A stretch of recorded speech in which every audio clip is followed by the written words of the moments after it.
Punjabi radio ਜੋ ਐਸੇ ਸੁਣ ਰਹੇ ਸਾਰੇ ਸਰੋਤਿਆਂ ਨੂੰ ਬਲਵਿੰਦਰ ਕੌਰ ਵੱਲੋਂ ਪਿਆਰ ਭਰੀ ਸਤਿ ਸ੍ਰੀ ਅਕਾਲ। ਪ੍ਰੋਗਰਾਮ ਖਬਰ ਤੇ ਨਜ਼ਰ ਪ੍ਰੋਗਰਾਮ ਦੇ ਵਿੱਚ ਸਾਡੇ ਨਾਲ ਜੁੜਨਗੇ ਬਲਤੇਜ ਪੰਨੂ ਜੀ। ਦੱਸਣਗੇ ਭਾਰਤ ਵਿੱਚ ਪੰਜਾਬ ਦੇ ਵਿੱਚ ਕੀ ਕੁਛ ਹਾਲਾਤ ਚੱਲ ਰਹੇ ਨੇ। ਕੁਝ ਕੁ ਖਬਰਾਂ ਕਰਾਂਗੇ। ਖਬਰਾਂ ਤੋਂ ਬਾਅਦ ਜੇ ਤੁਹਾਡਾ ਵੀ ਕੋਈ ਸਵਾਲ ਹੋਇਆ ਤੁਸੀਂ ਕਾਲ ਕਰ ਸਕੋਗੇ 4082725200 408 272 ਸਟੂਡੀਓ ਦਾ ਫੋਨ ਨੰਬਰ ਹੈ। ਉਸੇ ਕਾਲ ਕਰਕੇ ਕੋਈ ਵੀ ਸਵਾਲ ਪੁੱਛ ਸਕੋਗੇ। ਖਬਰਾਂ ਤੋਂ ਪਹਿਲਾਂ ਧੰਨਵਾਦ ਸਾਡੇ ਸਪਾਂਸਰ ਦਾ ਜਿਨ੍ਹਾਂ ਨੇ ਇਸ ਪ੍ਰੋਗਰਾਮ ਨੂੰ ਸਪਾਂਸਰ ਕੀਤਾ ਸਭ ਤੱਕ ਪਹੁੰਚਾਇਆ। ਖਾਲਸਾ ਇੰਸ਼ੋਰੈਂਸ ਏਜੰਸੀ ਸੈਨੋਜੇ 4082722500 408 272 2500 ਤੇ ਉਹਨਾਂ ਨੂੰ ਕਾਲ ਕਰਕੇ ਆਪਣੀਆਂ ਐਪਲੀਕੇਸ਼ਨਾਂ ਕਰਵਾ ਸਕਦੇ ਹੋ ਜੀ। ਗੁਰਦੀਪ ਸਿੰਘ ਬਿਰਤੀ ਕਲੋਵਸ, ਰਾਮ ਸਿੰਘ ਸ਼ੇਰਗਿੱਲ ਸਲਮਾ, ਮਨਜੀਤ ਸਿੰਘ ਦੀਵਾਨਾ ਫਰੈਜ਼ਨੋ, ਗੁਰਚਰਨ ਸਿੰਘ ਬੇਕਰਸਫੀਲਡ। ਬਹੁਤ ਧੰਨਵਾਦ ਕਰਦੇ ਹਾਂ ਪ੍ਰੋਗਰਾਮਾਂ ਨੂੰ ਸਪਾਂਸਰ ਕਰਦੇ ਹੋ ਸਭ ਤੱਕ ਪਹੁੰਚਾਉਂਦੇ ਸਾਡੇ ਨਾਲ ਜੁੜ ਚੁੱਕੇ ਨੇ। ਬਲਤੇਜ ਪੰਨੂ, ਸਤਿ ਸ਼੍ਰੀ ਅਕਾਲ, ਸਵਾਗਤ ਹੈ। ਸਤਿ ਸ਼੍ਰੀ ਅਕਾਲ ਜੀ, ਧੰਨਵਾਦ ਜੀ, ਬਹੁਤ ਮਿਹਰਬਾਨੀ। ਸਭ ਤੋਂ ਪਹਿਲਾਂ ਆਪਾਂ ਗੱਲ ਬਿਹਾਰ ਦੀ ਕਰਦੇ ਹਾਂ। ਭਾਜਪਾ ਨੇ ਨਤੀਸ਼ ਕੁਮਾਰ ਨੂੰ ਮੁੱਖ ਮੰਤਰੀ ਤੇ ਬਣਾ ਦਿੱਤਾ, ਪਰ ਉਹਦੇ ਦੁਆਲੇ 2 ਉਪ ਮੰਤਰੀ ਲਾਤੇ। ਦੇਖੋ, ਜਿੰਨੇ ਜਿਹੜੇ ਸੀਗੇ ਇੱਕ ਸਟਰੋਂਗ ਸਿਆਸਤਦਾਨ ਵਜੋਂ ਉੱਭਰੇ ਸੀਗੇ ਨਿਤੀਸ਼ ਕੁਮਾਰ ਹੋਰੀ, ਚਾਹੇ ਉਹ ਕੇਂਦਰ ਦੀ ਸਿਆਸਤ ਹੈ ਚਾਹੇ ਉਹ ਬਿਹਾਰ ਦੀ ਸਿਆਸਤ ਹੈ, ਹੁਣ ਐਸਾ ਕੁੜਿੱਕੀ ਦੇ ਵਿੱਚ ਜਿਹੜਾ ਦੀ ਉਹ ਲਏ ਭਾਰਤੀ ਜਨਤਾ ਪਾਰਟੀ ਨੇ। ਨਿਤੀਸ਼ ਕੁਮਾਰ ਹੋਰਾਂ ਵਰਗਾ ਜਿਹਨੂੰ ਇਹ ਕਿਹਾ ਜਾਂਦਾ ਕਿ ਘਾਗ ਸਿਆਸਤਦਾਨ ਹੈ, ਉਹ ਟਰੈਪ ਦੇ ਵਿੱਚ ਤਾਂ ਆ ਗਿਆ ਭਾਜਪਾ ਦੇ, ਔਰ ਇਸ ਟਰੈਪ ਦੇ ਵਿੱਚ ਆ ਕੇ ਜਿਹੜਾ ਦੀ ਉਹ ਘਿਰ ਗਏ, ਕਿਉਂਕਿ ਨਿਤੀਸ਼ ਕੁਮਾਰ ਨੇ ਇਹ ਗੱਲ ਕਹੀ ਸੀ ਕਿ ਇਹ ਮੇਰੀ ਆਖਰੀ ਚੋਣ ਹੈ। ਆਖਰੀ ਚੋਣ ਦੇ ਬਾਵਜੂਦ ਜਿਹੜਾ ਦੀ ਉਹ ਕਿਉਂ ਇਹੋ ਜਿਹੇ ਉਹਦੇ ਵਿੱਚ ਘਿਰੇ, ਇਹ ਸਮਝ ਤੋਂ ਪਰੇ ਵਾਲੀ ਗੱਲ ਆ। ਉਂਝ ਵੈਸੇ ਜਿਹੜਾ ਸਿਆਸਤਦਾਨ ਹੁੰਦਾ ਉਹਨੂੰ ਪਾਵਰ ਚਾਹੀਦੀ ਹੁੰਦੀ ਹੈ, ਕਿਸੇ ਵੀ ਤਰੀਕੇ ਦੇ ਨਾਲ ਉਹਨੂੰ ਮਿਲੇ, ਮਤਲਬ ਕਿ ਕੋਈ ਵੀ ਤਰੀਕਾ ਅਪਣਾ ਕੇ ਮਿਲੇ। ਮੁੱਖ ਮੰਤਰੀ ਦੀ ਕੁਰਸੀ ਤੇ ਕਾਬਜ਼ ਹੋ ਕੇ 7ਵੀਂ ਵਾਰੀ ਬਿਹਾਰ ਦੇ ਮੁੱਖ ਮੰਤਰੀ ਬਣ ਗਏ। ਭਾਜਪਾ ਨੇ 2 ਆਗੂਆਂ ਨੂੰ ਉਪ ਮੁੱਖ ਮੰਤਰੀ ਇੱਥੇ ਲਾਤਾ। ਜਿਸ ਤਰੀਕੇ ਦੇ ਨਾਲ ਸੀਟ ਜਿਹੜੀ ਦਿੱਤੀ ਗਈ ਸੀ, ਨਿਤੀਸ਼ ਕੁਮਾਰ ਵਿਚਾਲੀ ਸੀਟ ਤੇ ਬੈਠੇ, ਦੋਨੋਂ ਪਾਸੇ ਉਹਦੇ 2 ਜਿਹੜੇ ਸੀਗੇ ਜੀ ਉਹ ਮੁੱਖ ਮੰਤਰੀ ਬਣਾਤੇ। ਉੱਥੋਂ ਹੀ ਲੱਗ ਰਿਹਾ ਸੀਗਾ ਕਿ ਚੁਫੇਰੇ ਤੋਂ ਜਿਹੜਾ ਵੀ ਉਹ ਘੇਰ ਲਿਆ ਗਿਆ ਨਿਤੀਸ਼ ਕੁਮਾਰ ਹੋਰਾਂ ਨੂੰ। 2 ਦਹਾਕਿਆਂ 'ਚ 7ਵੀਂ ਵਾਰੀ ਬਿਹਾਰ ਦੇ ਮੁੱਖ ਮੰਤਰੀ ਦੇ ਵਜੋਂ ਉਹਨਾਂ ਨੇ ਸਹੁੰ ਚੁੱਕੀ। ਰਿਕਾਰਡ ਸੈੱਟ ਹੋ ਗਿਆ, ਇਸ ਪੱਖੋਂ ਰਿਕਾਰਡ ਜ਼ਰੂਰ ਸੈੱਟ ਹੋ ਗਿਆ। ਇਹ 14 ਮੈਂਬਰੀ ਮੰਤਰੀ ਮੰਡਲ ਨੂੰ ਸਹੁੰ ਜਿਹੜੀ ਉਹ ਚੁਕਾਈ ਗਈ। ਤਾਰ ਕਿਸ਼ੋਰ ਪ੍ਰਸਾਦ ਭਾਜਪਾ ਦੇ ਜਿਹੜੇ ਆਗੂ ਤੇ ਦੂਸਰਾ ਭਾਜਪਾ ਦੇ ਆਗੂ ਰੇਣੂ ਦੇਵੀ, ਇਹਨਾਂ ਦੋਨਾਂ ਨੂੰ ਉਪ ਮੁੱਖ ਮੰਤਰੀ ਜਿਹੜਾ ਉਹ ਬਣਾਇਆ ਗਿਆ। ਸੁਸ਼ੀਲ ਕੁਮਾਰ ਮੋਦੀ ਨੂੰ ਲਾਂਭੇ ਕਰ ਦਿੱਤਾ ਗਿਆ ਭਾਜਪਾ ਦੇ ਵੱਲੋਂ। ਇਹ ਕਿਹਾ ਜਾ ਰਿਹਾ ਕਿ ਉਹਨੂੰ ਰਾਜ ਸਭਾ ਦੇ ਵਿੱਚ ਲਿਜਾ ਕੇ ਕੇਂਦਰ ਦੇ ਵਿੱਚ ਕੋਈ ਨਿੱਕੀ ਮੋਟੀ ਜ਼ਿੰਮੇਵਾਰੀ ਦੇ ਦਿੱਤੀ ਜਾਊਗੀ, ਕਿਉਂਕਿ ਸੁਸ਼ੀਲ ਕੁਮਾਰ ਮੋਦੀ ਤੋਂ ਜਿਹੜਾ ਕੰਮ ਕਰਵਾਉਣਾ ਸੀ ਭਾਜਪਾ ਨੇ ਉਹ ਕਰਵਾ ਲਿਆ। ਉਹ ਨਿਤੀਸ਼ ਕੁਮਾਰ ਨੂੰ ਕਮਜ਼ੋਰ ਕਰਨ ਵਾਲਾ ਖਾਸ ਤੌਰ ਦੇ ਉੱਤੇ ਜਿਹੜਾ ਜੀ ਉਹ ਕਿਹਾ ਜਾ ਸਕਦਾ। ਜਿਹੜਾ ਜੀਤਨ ਰਾਮ ਮਾਂਝੀ ਹੈ, ਉਹਦੀ ਜਿਹੜੀ ਪਾਰਟੀ ਹਿੰਦੁਸਤਾਨ ਅਵਾਮ ਮੋਰਚਾ ਹੈ, ਉਹਨੂੰ ਵੀ ਥਾਂ ਮਿਲੀ ਆ। ਮਾਂਝੀ ਦੇ ਪੁੱਤ ਨੂੰ ਮੰਤਰੀ ਜਿਹੜਾ ਜੀ ਉਹ ਲੈ ਲਿਆ ਗਿਆ। ਤੇ ਇੱਕ ਪਾਰਟੀ ਹੈਗੀ ਹੈ ਜੀ ਵਿਕਾਸਸ਼ੀਲ ਇਨਸਾਫ ਪਾਰਟੀ, VIP ਇਹਦਾ ਛੋਟਾ, ਉਹਦੇ ਵੀ ਇੱਕ ਆਗੂ ਨੂੰ ਜਗ੍ਹਾ ਜਿਹੜੀ ਉਹ ਦਿੱਤੀ ਗਈ ਆ। 4 ਇਹਨਾਂ ਦੀਆਂ ਸੀਟਾਂ ਨੇ, 5 ਜਿਹੜੀਆਂ ਉਹ ਮਾਂਝੀ ਦੀਆਂ। ਔਰ ਮਤਲਬ ਕਿ ਇਹਨਾਂ ਦੋਨਾਂ ਨੂੰ ਛੋਟੀਆਂ ਪਾਰਟੀਆਂ ਨੂੰ ਖੁਸ਼ ਰੱਖਣਾ ਪਊਗਾ ਜੇ ਸਰਕਾਰ ਚੱਲਦੀ ਜਿਹੜੀ ਆ ਉਹ ਰੱਖਣੀ ਆ, ਕਿਉਂਕਿ 125 ਇਹਨਾਂ ਦੇ ਕੋਲੇ ਨੇ, 122 ਚਾਹੀਦੇ ਆ ਸਰਕਾਰ ਦੇ ਵਾਸਤੇ। ਜਿੱਦਣ ਇਹ ਹਿੱਲੇ ਉਦੋਂ ਸਰਕਾਰ ਜਿਹੜੀ ਦੀ ਉਹ ਡਿੱਗ ਸਕਦੀ ਹੈ। ਜਿਹੜੇ ਰਾਸ਼ਟਰੀ ਜਨਤਾ ਦਲ ਆ ਉਹ ਇਸ ਸਹੁੰ ਚੁੱਕ ਸਮਾਗਮ ਦੇ ਵਿੱਚ ਨਹੀਂ ਗਏ ਔਰ ਇਹਦਾ ਸਮਾਗਮ ਦਾ ਬਾਈਕਾਟ ਕੀਤਾ। ਇਹ ਕਿਹਾ ਜਾ ਰਿਹਾ ਕਿ ਇਹ ਕਿਹਾ ਗਿਆ ਕਿ ਉਹ ਕਾਨੂੰਨੀ ਰਾਏ ਜਿਹੜੀ ਦੀ ਉਹ ਲੈ ਰਹੇ ਆ। ਉਂਝ ਵੈਸੇ ਤੇਜਸਵੀ ਯਾਦਵ ਦੇ ਵੱਲੋਂ ਜਿਹੜਾ ਸੀਗਾ ਜਿਹੜੇ ਨਿਤੀਸ਼ ਕੁਮਾਰ ਨੇ ਉਹਨੂੰ ਵਧਾਈ ਜਿਹੜੀ ਉਹ ਦਿੱਤੀ ਗਈ। ਚੋਣਾਂ ਦੇ ਵਿੱਚ ਜਿਹੜੀ ਗੜਬੜੀ ਸੀ ਉਹਦੇ ਦੋਸ਼ ਉਹਨੇ ਲਾਏ ਸੀਗੇ, ਪਰ ਉਹ ਸਹੁੰ ਚੁੱਕ ਸਮਾਗਮ ਦੇ ਵਿੱਚ ਨਹੀਂ ਗਏ। ਚਿਰਾਗ ਪਾਸਵਾਨ ਜਿਹੜਾ ਸੀਗਾ ਉਹਨੂੰ ਵੀ ਲਾਂਭੇ ਰੱਖਿਆ ਗਿਆ, ਉਹ ਵੀ ਇੱਥੇ ਨਹੀਂ ਆਇਆ। ਇੱਕੋ ਮੈਂਬਰ ਉਹਦਾ ਜਿਹੜਾ ਉਹ ਜਿੱਤਿਆ, ਪਰ ਚਿਰਾਗ ਪਾਸਵਾਨ ਨੇ ਜਿਹੜਾ ਚਿਰਾਗ ਬੁਝਾਇਆ ਨਿਤੀਸ਼ ਕੁਮਾਰ ਦਾ, ਉਹਨੂੰ ਤਾਂ ਸ਼ਾਇਦ ਕਦੇ ਨਿਤੀਸ਼ ਕੁਮਾਰ ਜਿਹੜਾ ਜੀ ਉਹ ਭੁੱਲੇ ਨਾ, ਕਿਉਂਕਿ ਉਹਨੂੰ ਛੋਟੀ ਪਾਰਟੀ ਦੇ ਰੂਪ ਦੇ ਵਿੱਚ ਜਿਹੜਾ ਸੀ ਉਹ ਲੈ ਆਂਦਾ। ਅਜੀਬੋ ਗਰੀਬ ਕਿਸਮ ਦਾ ਇਹ ਗੱਠਜੋੜ ਜਿਹੜਾ ਜੀ ਉਹ ਬਣ ਕੇ ਬਿਹਾਰ ਦੇ ਵਿੱਚ ਉੱਭਰਿਆ। ਆਜ਼ਾਦੀ ਤੋਂ ਬਾਅਦ ਜਿਹੜਾ ਨਿਤੀਸ਼ ਕੁਮਾਰ ਜਿਹੜੇ ਸੀ ਉਹਨੇ ਸ਼੍ਰੀ ਕ੍ਰਿਸ਼ਨਾ ਦੇ ਰਿਕਾਰਡ ਨੂੰ ਤੋੜਿਆ, ਜਿਹੜੇ ਕਿ ਆਜ਼ਾਦੀ ਤੋਂ ਬਾਅਦ 1961 ਤੱਕ ਬਿਹਾਰ ਦੇ ਮੁੱਖ ਮੰਤਰੀ ਜਿਹੜੇ ਜੀ ਉਹ ਰਹੇ। ਹੁਣ ਸਵਾਲ ਹੈ, ਇਹ ਜੋੜ ਤੋੜ ਦੀ ਰਾਜਨੀਤੀ ਜਿਹੜੀ ਹੈ ਇਹਦੇ 'ਚ ਤਾਂ ਕੋਈ ਸ਼ੱਕ ਨਹੀਂ ਕਿ ਨਿਤਿਸ਼ ਕੁਮਾਰ ਬੇਸ਼ੱਕ ਮੁੱਖ ਮੰਤਰੀ ਬਣ ਗਏ, ਪਰ ਉਹਨਾਂ ਦੇ ਯੁੱਗ ਦਾ ਅੰਤ ਜਿਹੜਾ ਜੀ ਉਹ ਹੋ ਗਿਆ। ਭਾਰਤੀ ਜਨਤਾ ਪਾਰਟੀ ਦਾ ਅਗਲਾ ਪੈਂਤੜਾ ਕੀ ਹੁੰਦਾ ਬਿਹਾਰ ਦੇ ਵਿੱਚ, ਇਹ ਅਹਿਮ ਹੋਊਗਾ ਜੀ। ਇੱਕ ਇੱਕ ਕਰਕੇ ਜਿਹੜੀਆਂ ਰੀਜਨਲ ਪਾਰਟੀ ਸੀ, ਖੇਤਰੀ ਪਾਰਟੀ ਸੀ, ਉਹ ਭਾਜਪਾ ਨੇ ਨਿਗਲ ਲਈਆਂ ਜੀ। ਜੀ ਹੁਣ ਪੰਜਾਬ ਵੱਲ ਰੁਖ ਕੀਤਾ ਹੈ ਜੀ, ਤੇ ਅੱਗੇ ਗੱਲ ਕਰਦੇ ਹਾਂ ਕਿਸਾਨਾਂ ਵੱਲੋਂ 26-27 ਨਵੰਬਰ ਨੂੰ ਦਿੱਲੀ ਜਾਣ ਦੀਆਂ ਤਿਆਰੀਆਂ।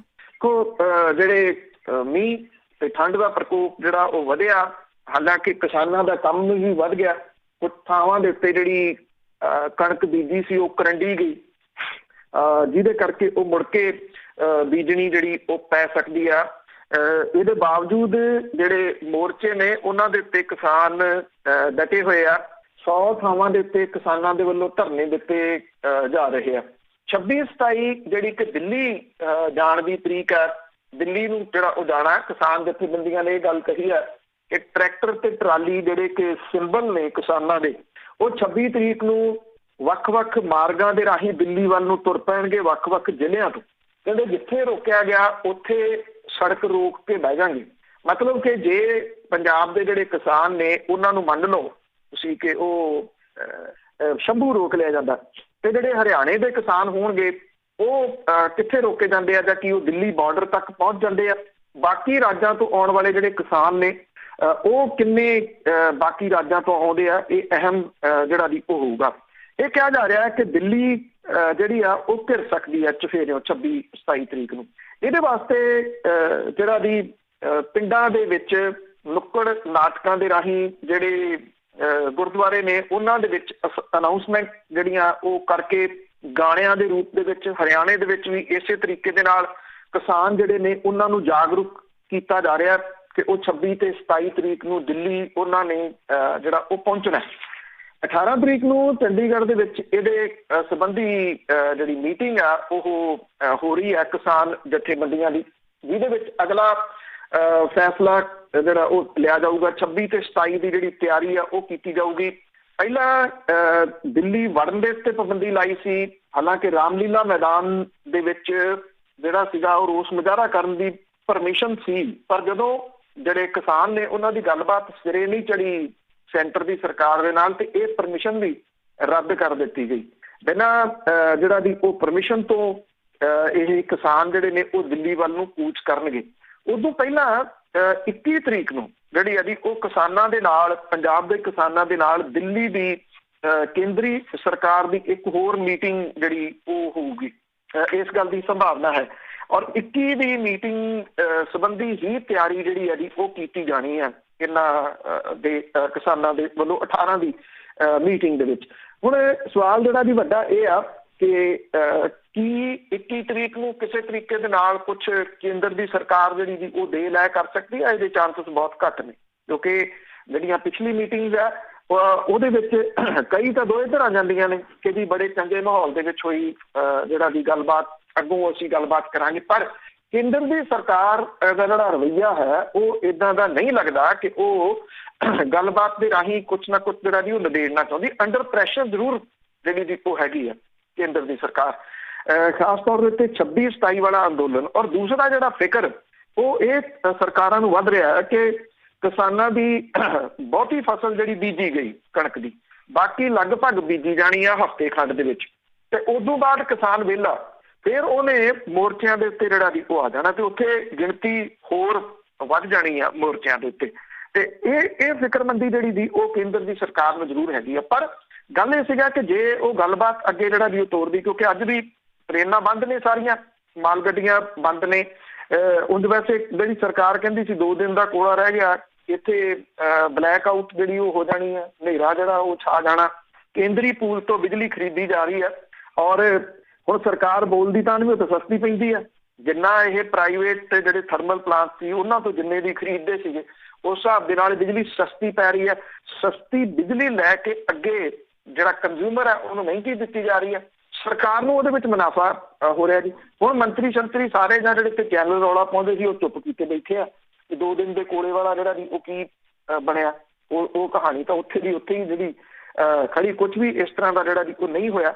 ਕਿਉਂਕਿ ਪਹਿਲਾਂ ਹੀ ਕਿਸਾਨ ਜਥੇਬੰਦੀਆਂ ਦੇ ਆਗੂ ਤਾਂ ਕਹਿੰਦੇ ਸੀਗੇ ਕਿ ਕੇਂਦਰੀ ਪੂਲ ਤੋਂ ਤੁਸੀਂ ਲੈ ਲਓਗੇ ਬਿਜਲੀ, ਕੁਝ ਵੀ ਨਹੀਂ ਹੋਣ ਲੱਗਿਆ, ਸਰਕਾਰ ਡਰਾ ਰਹੀ ਹੈ ਪੰਜਾਬ ਦੀ ਜਿਹੜੀ ਉਹਦੇ ਡਰਾਵੇ ਆਪਣੀ ਜਗ੍ਹਾ ਦੇ ਉੱਤੇ ਜਿਹੜਾ ਉਹ ਚੱਲੀ ਜਾ ਰਹੇ ਨੇ। ਸੋ ਲੈਟਸ ਸੀ ਜਿਹੜੀ ਸਾਰੀਆਂ ਨਿਗਾਹਾਂ ਨੇ ਉਹ 26-27 ਦੇ ਉੱਤੇ ਹੁਣ ਲੱਗੀਆਂ ਰਹਿਣਗੀਆਂ ਜੀ। ਤੇ ਅੱਗੇ ਗੱਲ ਕਰਦੇ ਭਾਜਪਾ ਦੀ, ਜਿਸ ਤਰ੍ਹਾਂ ਤੁਸੀਂ ਬਿਹਾਰ ਦੀ ਗੱਲ ਕੀਤੀ ਹੈ, ਹੁਣ ਭਾਜਪਾ ਪੰਜਾਬ ਦੇ ਵਿੱਚ ਵੀ 117 ਸੀਟਾਂ ਤੇ ਚੋਣ ਲੜਨ ਦਾ ਦਾਅਵਾ ਕਰ ਰਹੀ ਹੈ। ਦੇਖੋ ਇਹਦੇ ਦੋ ਰੀਜ਼ਨ ਜਿਹੜੇ ਵੀ ਉਹ ਹੋ ਸਕਦੇ ਆ। ਇੱਕ ਤਾਂ ਜਿਹੜਾ ਰੀਜ਼ਨ, ਕਿਉਂਕਿ ਭਾਰਤੀ ਜਨਤਾ ਪਾਰਟੀ ਪਰਤਾ ਤੋਲਦੀ ਰਹੀ ਹੈ ਪਿਛਲੇ ਸਮੇਂ ਤੋਂ ਕਿ ਉਹਨੇ ਇੰਡੀਪੈਂਡੈਂਟਲੀ ਜਿਹੜਾ ਵੀ ਉਹ ਚੋਣ ਲੜਨੀ ਹੈ। ਇਹ ਕਿਹਾ ਜਾ ਰਿਹਾ ਕਿ ਜਿਹੜੇ ਪੰਜਾਬ ਭਾਜਪਾ ਦੇ ਆਗੂ ਨੇ ਉਹ ਇਸ ਗੱਲ ਨੂੰ ਲੈ ਕੇ ਖੁਸ਼ ਨੇ ਕਿ ਸਾਨੂੰ ਆਪਣੇ ਫੈਸਲੇ ਕਰਨ ਦਾ ਮੌਕਾ ਮਿਲਿਆ, ਨਹੀਂ ਤਾਂ ਅੱਗੇ ਉਹ ਮਗਰ ਤੁਰੇ ਫਿਰਦੇ ਅਕਾਲੀ ਦਲ ਬਾਦਲ ਦੇ ਕਿ ਅੱਜ ਇੱਥੇ ਮਿਲ ਜਾਣਾ, ਅੱਜ ਇੱਥੇ ਮਿਲ ਜਾਣਾ। ਉਹ ਇਹ ਕਹਿੰਦੇ ਆ ਕਿ ਅਸੀਂ ਇੰਡੀਪੈਂਡੈਂਟਲੀ ਜਿਹੜਾ ਵੀ ਉਹ ਲੜ ਸਕਦੇ ਹਾਂ। ਔਰ ਇਹ ਕਿਹਾ ਜਾ ਰਿਹਾ ਕਿ ਇਸ ਵੇਲੇ ਕਿਉਂਕਿ ਜਿਹੜਾ ਮੌਜੂਦਾ ਮਾਹੌਲ ਆ ਪੰਜਾਬ ਦਾ ਉਹ ਇਸ ਤਰ੍ਹਾਂ ਦਾ ਨਹੀਂ ਗਾ ਜਿਹਦੇ ਵਿੱਚੋਂ ਇਹ ਦੇਖਿਆ ਜਾ ਸਕੇ ਕਿ ਭਾਰਤੀ ਜਨਤਾ ਪਾਰਟੀ ਜਿਹੜੀ ਆ ਉਹ ਸਿਆਸੀ ਤੌਰ ਦੇ ਉੱਤੇ ਕੁਝ ਗੇਨ ਕਰ ਸਕਦੀ ਹੈ।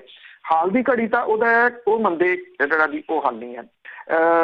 ਜਿੱਥੋਂ ਤੱਕ ਭਾਰਤੀ ਜਨਤਾ ਪਾਰਟੀ ਦੀ ਗੱਲ ਆ, ਉਹ ਜਾਂ ਤਾਂ ਕੌਨਫੀਡੈਂਸ ਦੇ ਵਿੱਚ ਆ ਜਾਂ ਓਵਰ ਕੌਨਫੀਡੈਂਸ ਵਿੱਚ ਆ। ਉਹ ਇਹ ਕਹਿੰਦੇ ਆ ਕਿ 22 ਦੀਆਂ ਜਿਹੜੀਆਂ ਚੋਣਾਂ ਨੇ ਅਸੀਂ 117 ਸੀਟਾਂ ਲੜਨ ਦੇ ਵਾਸਤੇ ਜੰਗੀ ਪੱਧਰ ਦੀਆਂ ਤਿਆਰੀਆਂ ਸ਼ੁਰੂ ਜਿਹੜੀਆਂ ਕਰਤੀਆਂ ਨੇ। ਇਹ ਕਿਹਾ ਜਾ ਰਿਹਾ ਕਿ ਭਾਰਤੀ ਜਨਤਾ ਪਾਰਟੀ ਦੇ ਜਿਹੜੇ ਵਰਕਰ ਨੇ ਉਹਨਾਂ ਨੂੰ ਲਾਮਬੰਦ ਕਰਕੇ ਸੂਬੇ ਦੇ 23,000 ਪੋਲਿੰਗ ਬੂਥ ਦੇ ਉੱਤੇ ਜਥੇਬੰਦਕ ਢਾਂਚੇ ਨੂੰ ਜਿਹੜਾ ਮਜ਼ਬੂਤ ਜਿਹੜਾ ਕਰਨਾ।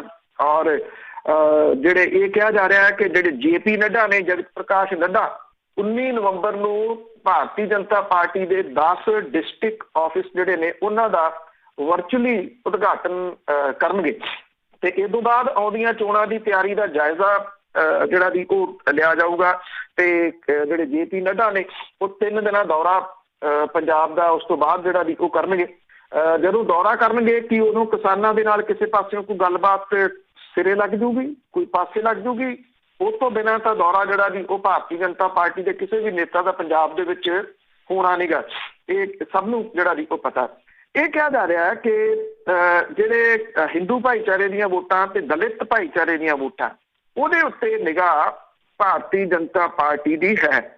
ਸਵਾਲ ਸਭ ਤੋਂ ਵੱਡਾ ਜਿਹੜਾ ਵੀ ਇਹ ਆ ਕਿ ਜਿੰਨੀਆਂ ਸੀਟਾਂ ਸਰਕਾਰ ਬਣਾਉਣ ਲਈ ਚਾਹੀਦੀਆਂ ਨੇ, ਚਲੋ ਮੰਨ ਲਓ ਜੇ ਸ਼ਹਿਰੀ ਵੋਟਾਂ ਦੇ ਉੱਤੇ ਟੇਕ ਰੱਖਦੀ ਆ ਭਾਰਤੀ ਜਨਤਾ ਪਾਰਟੀ। ਹਾਲਾਂਕਿ ਇਹ ਨਹੀਂ ਭੁੱਲਣਾ ਚਾਹੀਦਾ ਕਿ ਖੇਤੀ ਕਿਸਾਨ ਬਿੱਲ ਜੇ ਲਾਗੂ ਰਹਿੰਦੇ ਆ, ਇਹਨਾਂ 'ਚ ਕੋਈ ਤਬਦੀਲੀ ਨਹੀਂ ਆਉਂਦੀ ਤੇ ਸ਼ਹਿਰੀ ਖੇਤਰਾਂ ਵਾਲੇ ਵੀ ਬਹੁਤ ਮਰ ਰਹੇ ਆ। ਜਿਹੜੇ ਹੁਣ ਦੁਕਾਨਦਾਰ ਨੇ, ਚਾਹੇ ਉਹ ਕੱਪੜੇ ਦੀ ਕੋਈ ਦੁਕਾਨ ਕਰਦਾ, ਕੋਈ ਸੌਦੇ ਦੀ ਦੁਕਾਨ ਜਿਹੜਾ ਗਰੋਸਰੀ ਦੀ ਕਰਦਾ, ਉਹ ਜੁੜਿਆ ਹੋਇਆ ਆੜਤੀਆਂ ਦੇ ਨਾਲ। ਆੜਤੀਆਂ ਦੇ ਨਾਲ ਉਹ ਦੋ ਤਰੀਕੇ ਨਾਲ ਜੁੜਿਆ ਹੋਇਆ। ਇੱਕ ਤਾਂ ਜਿਹੜਾ ਵੀ ਉਹ 1% ਦੇ ਉੱਤੇ 1.5% ਦੇ ਉੱਤੇ ਜਿਹੜਾ ਪੈਸਾ ਕਮਾਉਂਦਾ ਉਹ ਆੜਤੀਏ ਨੂੰ ਦਿੰਦਾ ਅੱਗੇ ਵਿਆਜ ਤੇ ਦੇਣ ਲਈ। ਆੜਤੀਆ ਉਹ ਵਿਆਜ ਦੇ ਉੱਤੇ ਅੱਗੇ 2% ਦੇ ਉੱਤੇ ਦਿੰਦਾ, ਉਹਦੇ ਵਿੱਚੋਂ 0.5% ਜਿਹੜਾ ਉਹ ਕਮਾਉਂਦਾ। ਉਹ ਜਦੋਂ ਹੁਣ ਜਿਹੜਾ ਆੜਤੀਆ ਉਹਨੂੰ ਆਪਣਾ ਭਵਿੱਖ ਨਹੀਂ ਨਜ਼ਰ ਆ ਰਿਹਾ ਤੇ ਉਹ ਇਹਨਾਂ ਤੋਂ ਪੈਸੇ ਜਿਹੜੇ ਵੀ ਉਹ ਲੈ ਕੇ ਵਿਆਜ ਦੇ ਉੱਤੇ ਕਿਵੇਂ ਅੱਗੇ ਚਲਾਊਗਾ। ਇੱਕ ਦੂਜਾ ਜਿਹੜਾ ਪੱਖ ਜੁੜਿਆ ਹੋਇਆ ਉਹ ਇਹ ਆ ਕਿ ਜਦੋਂ ਕਿਸਾਨ ਨੂੰ ਲੋੜ ਪੈਂਦੀ ਆ ਦਿਨ ਤਿਉਹਾਰ ਦੇ ਉੱਤੇ ਜਾਂ ਜਿਹੜੇ ਕੋਈ ਕਿਸੇ ਸਮਾਗਮ ਦੇ ਉੱਤੇ, ਜੇ ਉਹਨੇ ਸੌਦਾ ਲੈਣਾ ਤੇ ਉਹ ਆੜਤੀਏ ਕੋਲੇ ਜਾਂਦਾ, ਆੜਤੀਆ ਉਹਨੂੰ ਸਲਿੱਪ ਦਿੰਦਾ, ਫਲਾਂ ਦੁਕਾਨ ਤੋਂ ਜਿਹੜਾ ਤੂੰ ਲੈ। ਚਾਹੇ ਵਿਆਹ ਸ਼ਾਦੀ ਦੇ ਉੱਤੇ ਕੱਪੜਾ ਉਹ ਵੀ ਉੱਥੋਂ ਚੁਕਾਉਂਦਾ ਕਿਉਂਕਿ ਉਹ ਸਲਿੱਪ ਦੇ ਆਧਾਰ ਦੇ ਉੱਤੇ ਕਹਿੰਦਾ ਵੀ ਇਹਦੇ ਪੈਸੇ ਖਰੇ ਆ, ਤੇਰੇ ਪੈਸੇ ਨਹੀਂ ਕਿਤੇ ਵੀ ਜਿਹੜਾ ਜਾਂਦੇ, ਮੈਂ ਫਸਲ ਦੇ ਉੱਤੇ ਕੱਟ ਕੇ ਤੈਨੂੰ ਤੇਰੇ ਪੈਸੇ ਜਿਹੜੇ ਮੋੜ ਦੂੰਗਾ। ਇਹ ਇੱਕ ਸਰਕਲ ਹੈ ਜਿਹੜਾ ਚੱਲਦਾ, ਉਹ ਸਰਕਲ ਵੀ ਤਬਾਹ ਹੋ ਜਾਣਾ ਕਿਉਂਕਿ ਜਿਹੜਾ ਆੜਤੀਆ ਉਹਨੂੰ ਫਿਕਰ ਇਹ ਪਿਆ ਹੋਇਆ ਕਿ ਮੇਰੇ ਜਿਹੜੇ ਪਹਿਲਾਂ ਪੈਸੇ ਗਏ ਆ। ਮੈਂ ਅੱਗੇ ਵੀ ਇੱਕ ਦਿਨ ਗੱਲ ਸਾਂਝੀ ਕੀਤੀ ਸੀ ਕਿ ਜਿਹੜੇ ਝੋਨੇ ਦੇ ਉੱਤੇ ਉਹਨੇ ਆਪਣੇ ਪੈਸੇ ਜਿਹੜੇ ਲਗਭਗ ਕੱਢ ਲਏ, ਆੜਤੀਏ ਨੇ ਕੱਢ ਲੈਣੇ ਆ, ਜਾਂ ਜਿੰਨਾ ਜਿਹੜਾ ਅਜੇ ਝੋਨਾ ਰਹਿੰਦਾ ਉਹਨੇ ਉਹ ਪੈਸੇ ਕੱਢ ਲੈਣੇ ਆ। ਅੱਗੋਂ ਇਹ ਸਰਕਲ ਜਿਹੜਾ ਚੱਲਦਾ ਸੀਗਾ ਇਹ ਟੁੱਟਣਾ। ਇਹ ਸ਼ਹਿਰੀ ਵੋਟਾਂ ਦੇ ਉੱਤੇ ਵੀ ਅਸਰ ਪਊਗਾ। ਜਿੰਨੀਆਂ ਸੀਟਾਂ ਜਿਹੜੀਆਂ ਚਾਹੀਦੀਆਂ ਨੇ ਸਰਕਾਰ ਬਣਾਉਣ ਦੇ ਵਾਸਤੇ, ਹੁਣ ਇਕੱਲੇ ਸ਼ਹਿਰੀ ਵੋਟਾਂ ਦੇ ਉੱਤੇ ਟੇਕ ਰੱਖ ਕੇ ਤੁਸੀਂ ਉਹ ਸੀਟਾਂ ਉਨੀਆਂ ਤੁਹਾਡੇ ਕੋਲ ਹੈ ਨਹੀਂ ਗੀਆਂ। ਫਿਰ ਉਹਦੇ ਵਾਸਤੇ ਤੁਸੀਂ ਕੀ ਅਗਲੀ ਜਿਹੜੀ ਵੀ ਉਹ ਕਰੋਗੇ। ਇਹ ਕੈਲਕੂਲੇਸ਼ਨ ਅਜੇ ਇੱਕ ਭੇਦ ਹੈ ਭਾਰਤੀ ਜਨਤਾ ਪਾਰਟੀ ਦੀ ਕਿ ਉਹ ਕੀ ਕਰਦੇ ਨੇ। ਹਾਂ, ਇੱਕ ਗੱਲ ਜ਼ਰੂਰ ਹੈ, ਇਹ ਮੰਨਣ ਵਾਲੀ ਹੈ ਕਿ ਚਾਹੇ ਉਹ ਮੁਲਕ ਪੱਧਰ ਦੇ ਉੱਤੇ ਕਿਸੇ ਵੀ ਸੂਬੇ ਦਾ ਲਾ ਲਓ, ਜਿਹੜੀ ਕੈਲਕੂਲੇਸ਼ਨ ਹੈ ਉਹ ਉਹਨਾਂ ਦੀ ਐਕਸੀਲੈਂਟ ਜਿਹੜੀ ਵੀ ਉਹ ਕਹੀ ਜਾ ਸਕਦੀ ਆ। ਉਹ ਕਿਤੋਂ ਨਾ ਕਿਤੋਂ ਕੈਲਕੂਲੇਸ਼ਨ ਤਾਂ ਕਰ ਲੈਂਦੇ ਜੀ, ਕੋਈ ਨਾ ਕੋਈ ਪੈਂਤੜਾ ਮਾਰਨਗੇ ਜੀ। ਤੇ ਅੱਗੇ ਪੰਜਾਬ ਸਰਕਾਰ ਦੀ ਜੇ ਗੱਲ ਕਰੀਏ ਤਾਂ ਸੈਂਕੜੇ ਛੋਟੇ ਕੇਂਦਰਾਂ ਦੇ ਵਿੱਚ ਉਹਨਾਂ ਨੇ ਝੋਨੇ ਦੀ ਖਰੀਦ ਬੰਦ ਕੀਤੀ। ਜਿਹੜਾ ਥੋੜਾ ਜਿਹਾ ਪੰਜਾਬ ਸਰਕਾਰ ਨੇ ਝੋਨੇ ਦੇ ਵਧੇ ਝਾੜ ਦੇ ਮੱਦੇਨਜ਼ਰ, ਝਾੜ ਝੂੜ ਤਾਂ ਨਹੀਂ ਜਿਹੜਾ ਵੀ ਉਹ ਵਧਿਆ, ਝਾੜ ਤਾਂ ਓਨਾ ਹੀ ਆ। ਇਹ ਜਿਹੜੇ ਟਰੱਕ ਭਰ ਕੇ ਦੂਜੇ ਸੂਬਿਆਂ ਤੋਂ ਆਏ ਉਹਦੇ ਉੱਤੇ ਕੰਟਰੋਲ ਨਹੀਂ ਇਹ ਕਰ ਸਕੇ। ਝੋਨਾ ਬਹੁਤਾ ਉਹ ਆ ਜਿਹੜੀ ਗੱਲ ਦਾ ਡਰ ਸੀ ਨਾ ਜੀ, ਉਹ ਐਗਜ਼ੈਕਟਲੀ ਹੋ ਗਿਆ। ਉਹ ਝੋਨਾ ਪਹਿਲਾਂ ਚੁੱਕਿਆ ਗਿਆ, ਉਹ ਸਸਤਾ ਚੱਕ ਕੇ ਦੂਜੇ ਸੂਬਿਆਂ ਤੋਂ ਇੱਥੇ ਲਿਆ ਕੇ MSP ਦੇ ਉੱਤੇ ਵੇਚਤਾ। ਇਹ ਇੱਕ ਬਹੁਤ ਵੱਡਾ ਨੈਕਸਸ ਹੈ ਜਿਹਦੇ ਵਿੱਚ ਇਹ ਪੋਲੀਟੀਸ਼ੀਅਨ ਜਿਹੜੀ ਉਹਨਾਂ ਦੀ ਇਨਵੋਲਵਮੈਂਟ ਜਿਹੜੀ ਉਹ ਹੈਗੀ ਹੈ। ਪ੍ਰਸ਼ਾਸਨ ਤੇ ਪੋਲੀਟੀਸ਼ੀਅਨ ਜਿਹੜਾ ਵੀ ਉਹ ਮਿਲ ਕੇ ਖਾ ਰਹੇ ਆ ਇਹਨੂੰ। ਹੁਣ ਜਿਹੜਾ ਮਾਲਵਾ ਖੇਤਰ ਦੇ ਸੈਂਕੜੇ ਖਰੀਦ ਕੇਂਦਰ ਨੇ ਉਹਦੇ ਵਿੱਚ ਝੋਨੇ ਦੀ ਖਰੀਦ ਤੁਰੰਤ ਬੰਦ ਕਰਤੀ ਹੈ ਜੀ।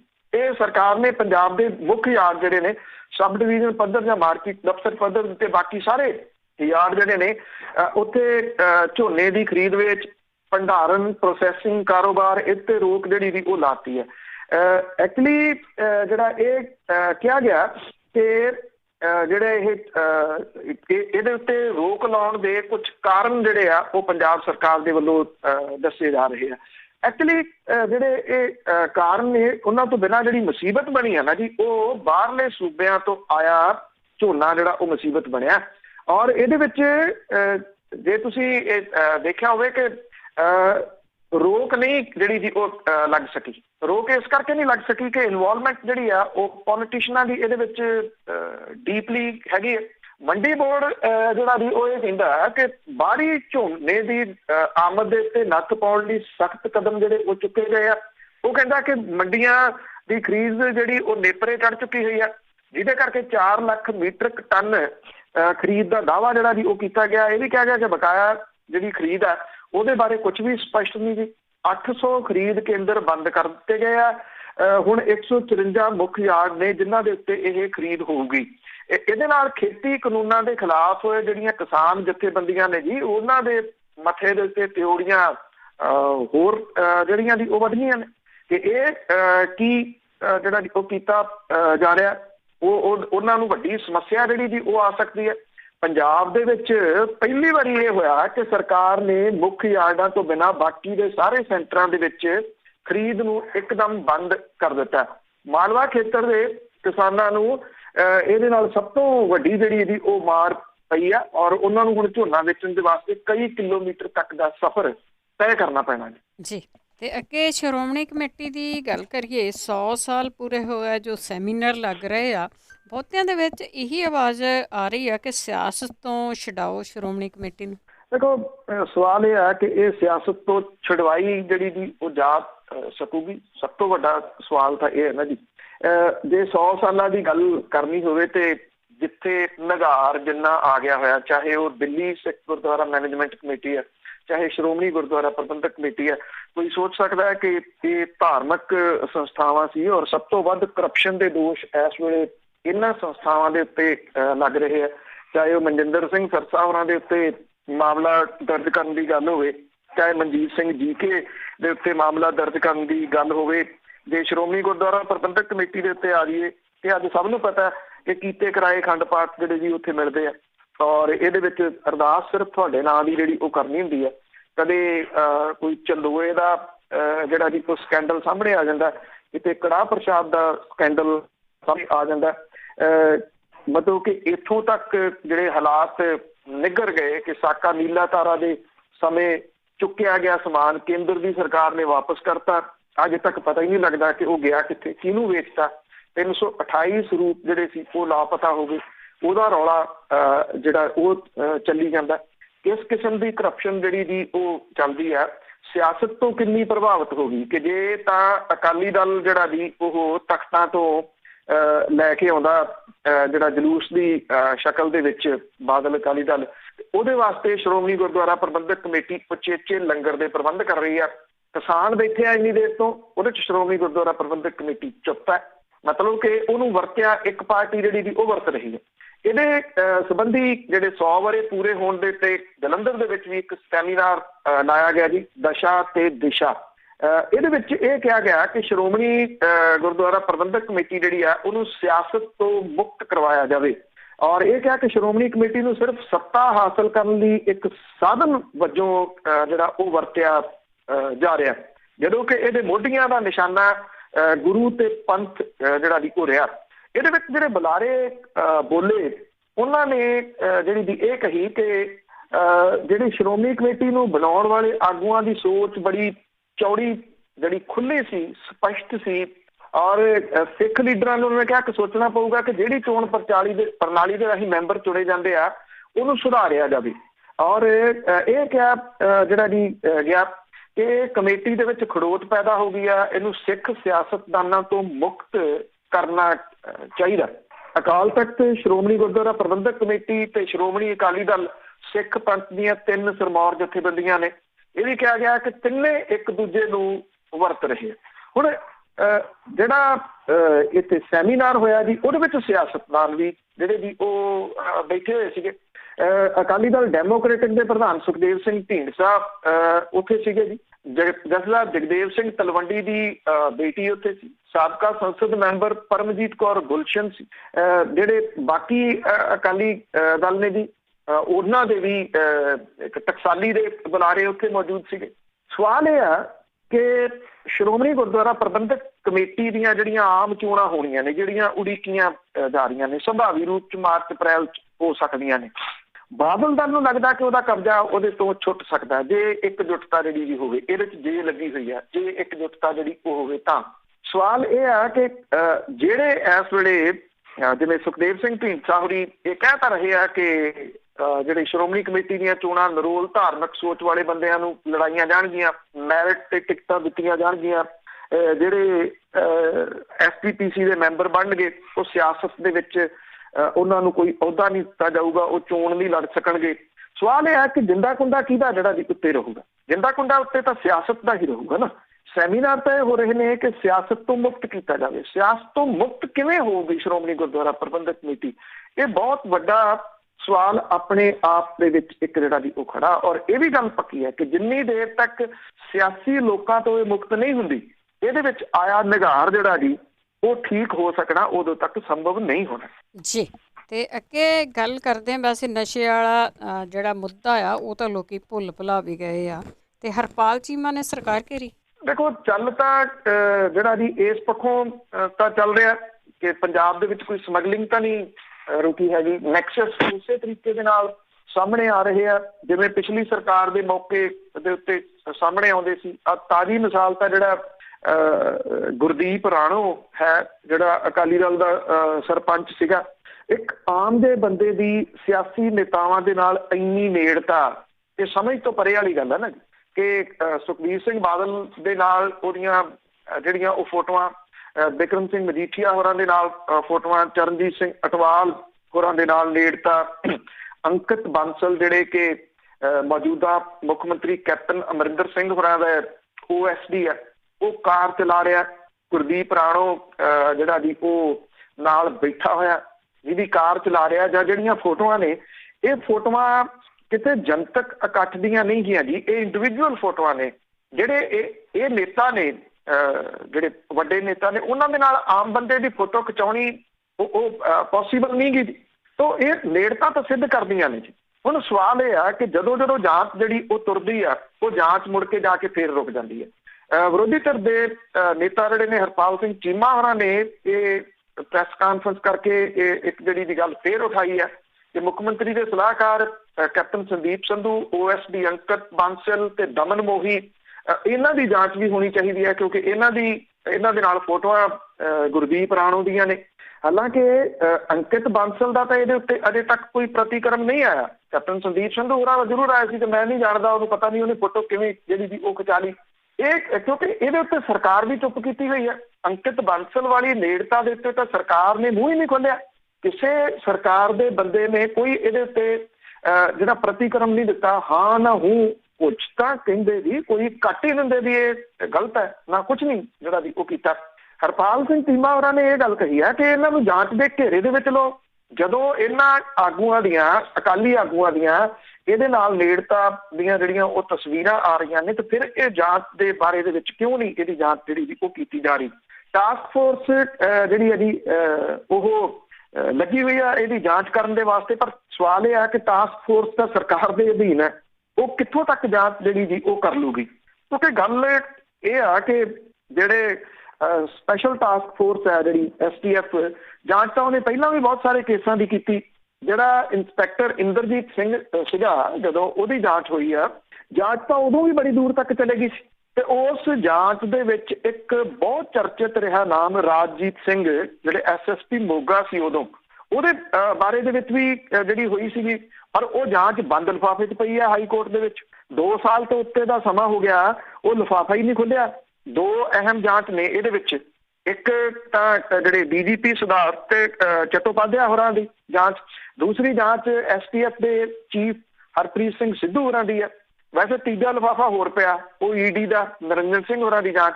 ਇਹ ਤਿੰਨੇ ਲਿਫਾਫੇ ਨਹੀਂ ਖੁੱਲੇ। ਤੇ ਕੱਲ ਸਰਕਾਰ ਨੇ ਕੀਤਾ ਕੀ ਆ, ਜਿਹੜੀਆਂ ਤਬਾਦਲੇ ਕੀਤੇ ਆ ਉਹਦੇ ਵਿੱਚ ਰਾਜਜੀਤ ਸਿੰਘ ਨੂੰ ਜਿਹੜਾ ਜੀ ਉਹ ਵਿਜੀਲੈਂਸ ਦਾ SSP ਲਾਤਾ ਚੁੱਕੇ ਜੀ। ਫਿਰ ਅਜੇ ਉਹ ਲਿਫਾਫੇ ਖੁੱਲੇ ਨਹੀਂ। ਇਹ ਨਹੀਂ ਹੈ ਕਿ ਰਾਜਜੀਤ ਉਹਦੇ ਵਿੱਚ ਕੋਈ ਕਸੂਰਵਾਰ ਹੈ, ਪਰ ਘੱਟੋ ਘੱਟ ਉਹ ਲਿਫਾਫੇ ਤਾਂ ਖੁੱਲ ਜਾਣੇ ਚਾਹੀਦੇ ਆ ਕਿ ਉਹਦੇ ਵਿੱਚ ਨਾਮ ਕਿਹੜੇ ਕਿਹੜੇ ਨੇ ਇਹ ਕਲੀਅਰ ਹੀ ਹੋ ਜੇ। ਉਹ ਲਿਫਾਫੇ ਨਹੀਂ ਖੁੱਲੇ, ਉਹਨੂੰ ਚੁੱਕ ਕੇ ਹੁਣ ਫੇਰ ਜਿਹੜਾ ਜੀ ਉਹ ਅਹੁਦੇ ਦੇ ਉੱਤੇ ਤਾਇਨਾਤ ਕਰ ਦਿੱਤਾ ਗਿਆ। ਇਹ ਕੁਛ ਹੀ ਕਰਨਾ ਇਹਨਾਂ ਨੇ, ਬਾਕੀਆਂ ਦੀ ਗੱਲ ਕੀਤੀ, ਲਿਫਾਫੇ ਖੁੱਲਣੇ ਵੀ ਨਹੀਂ ਹਜੇ। ਤੇ ਅੱਗੇ ਗੱਲ ਕਰਦੇ ਆ ਜਿਹੜੇ ਦਾਗੀ ਪੁਲਸੀਏ ਆ ਉਹਨਾਂ ਦੇ ਮਾਮਲੇ ਤੇ ਹਾਈ ਕੋਰਟ ਸਖਤ ਹੋਈ ਆ।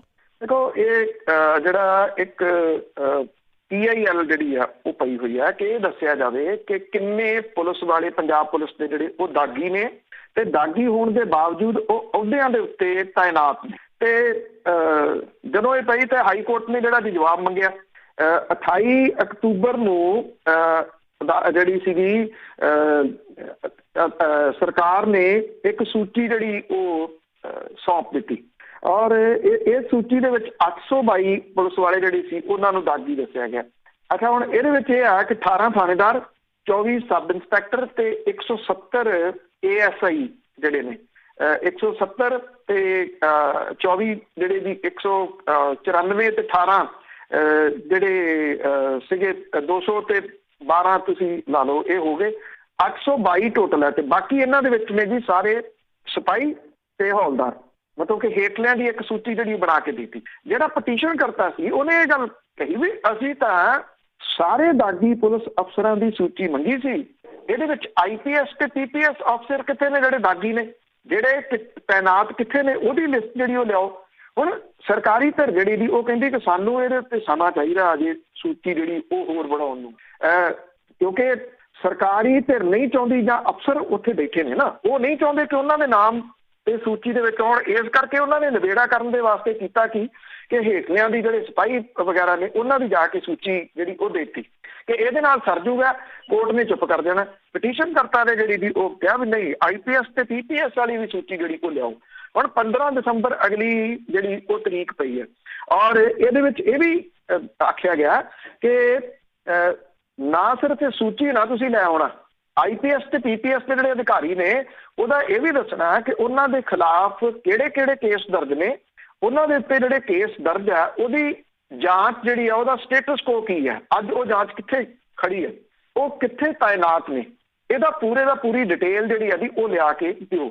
ਹੁਣ ਜੇ ਹਾਈ ਕੋਰਟ ਇਸ ਮਾਮਲੇ ਦੇ ਉੱਤੇ ਏਦਾਂ ਹੀ ਸਖਤ ਰਹਿੰਦੀ ਆ ਤਾਂ ਉਹ ਸਾਰੀ ਦੀ ਸਾਰੀ ਸੂਚੀ ਜਿਹੜੀ ਦੀ ਉਹ ਆ ਸਕਦੀ ਹੈ ਸਾਹਮਣੇ, ਜਿਹੜੇ ਕਿ ਇਹ ਲੁਕੋ ਕੇ ਬੈਠੇ ਹੋਏ ਆ, ਦੱਸ ਨਹੀਂ ਜਿਹੜਾ ਰਹੇ।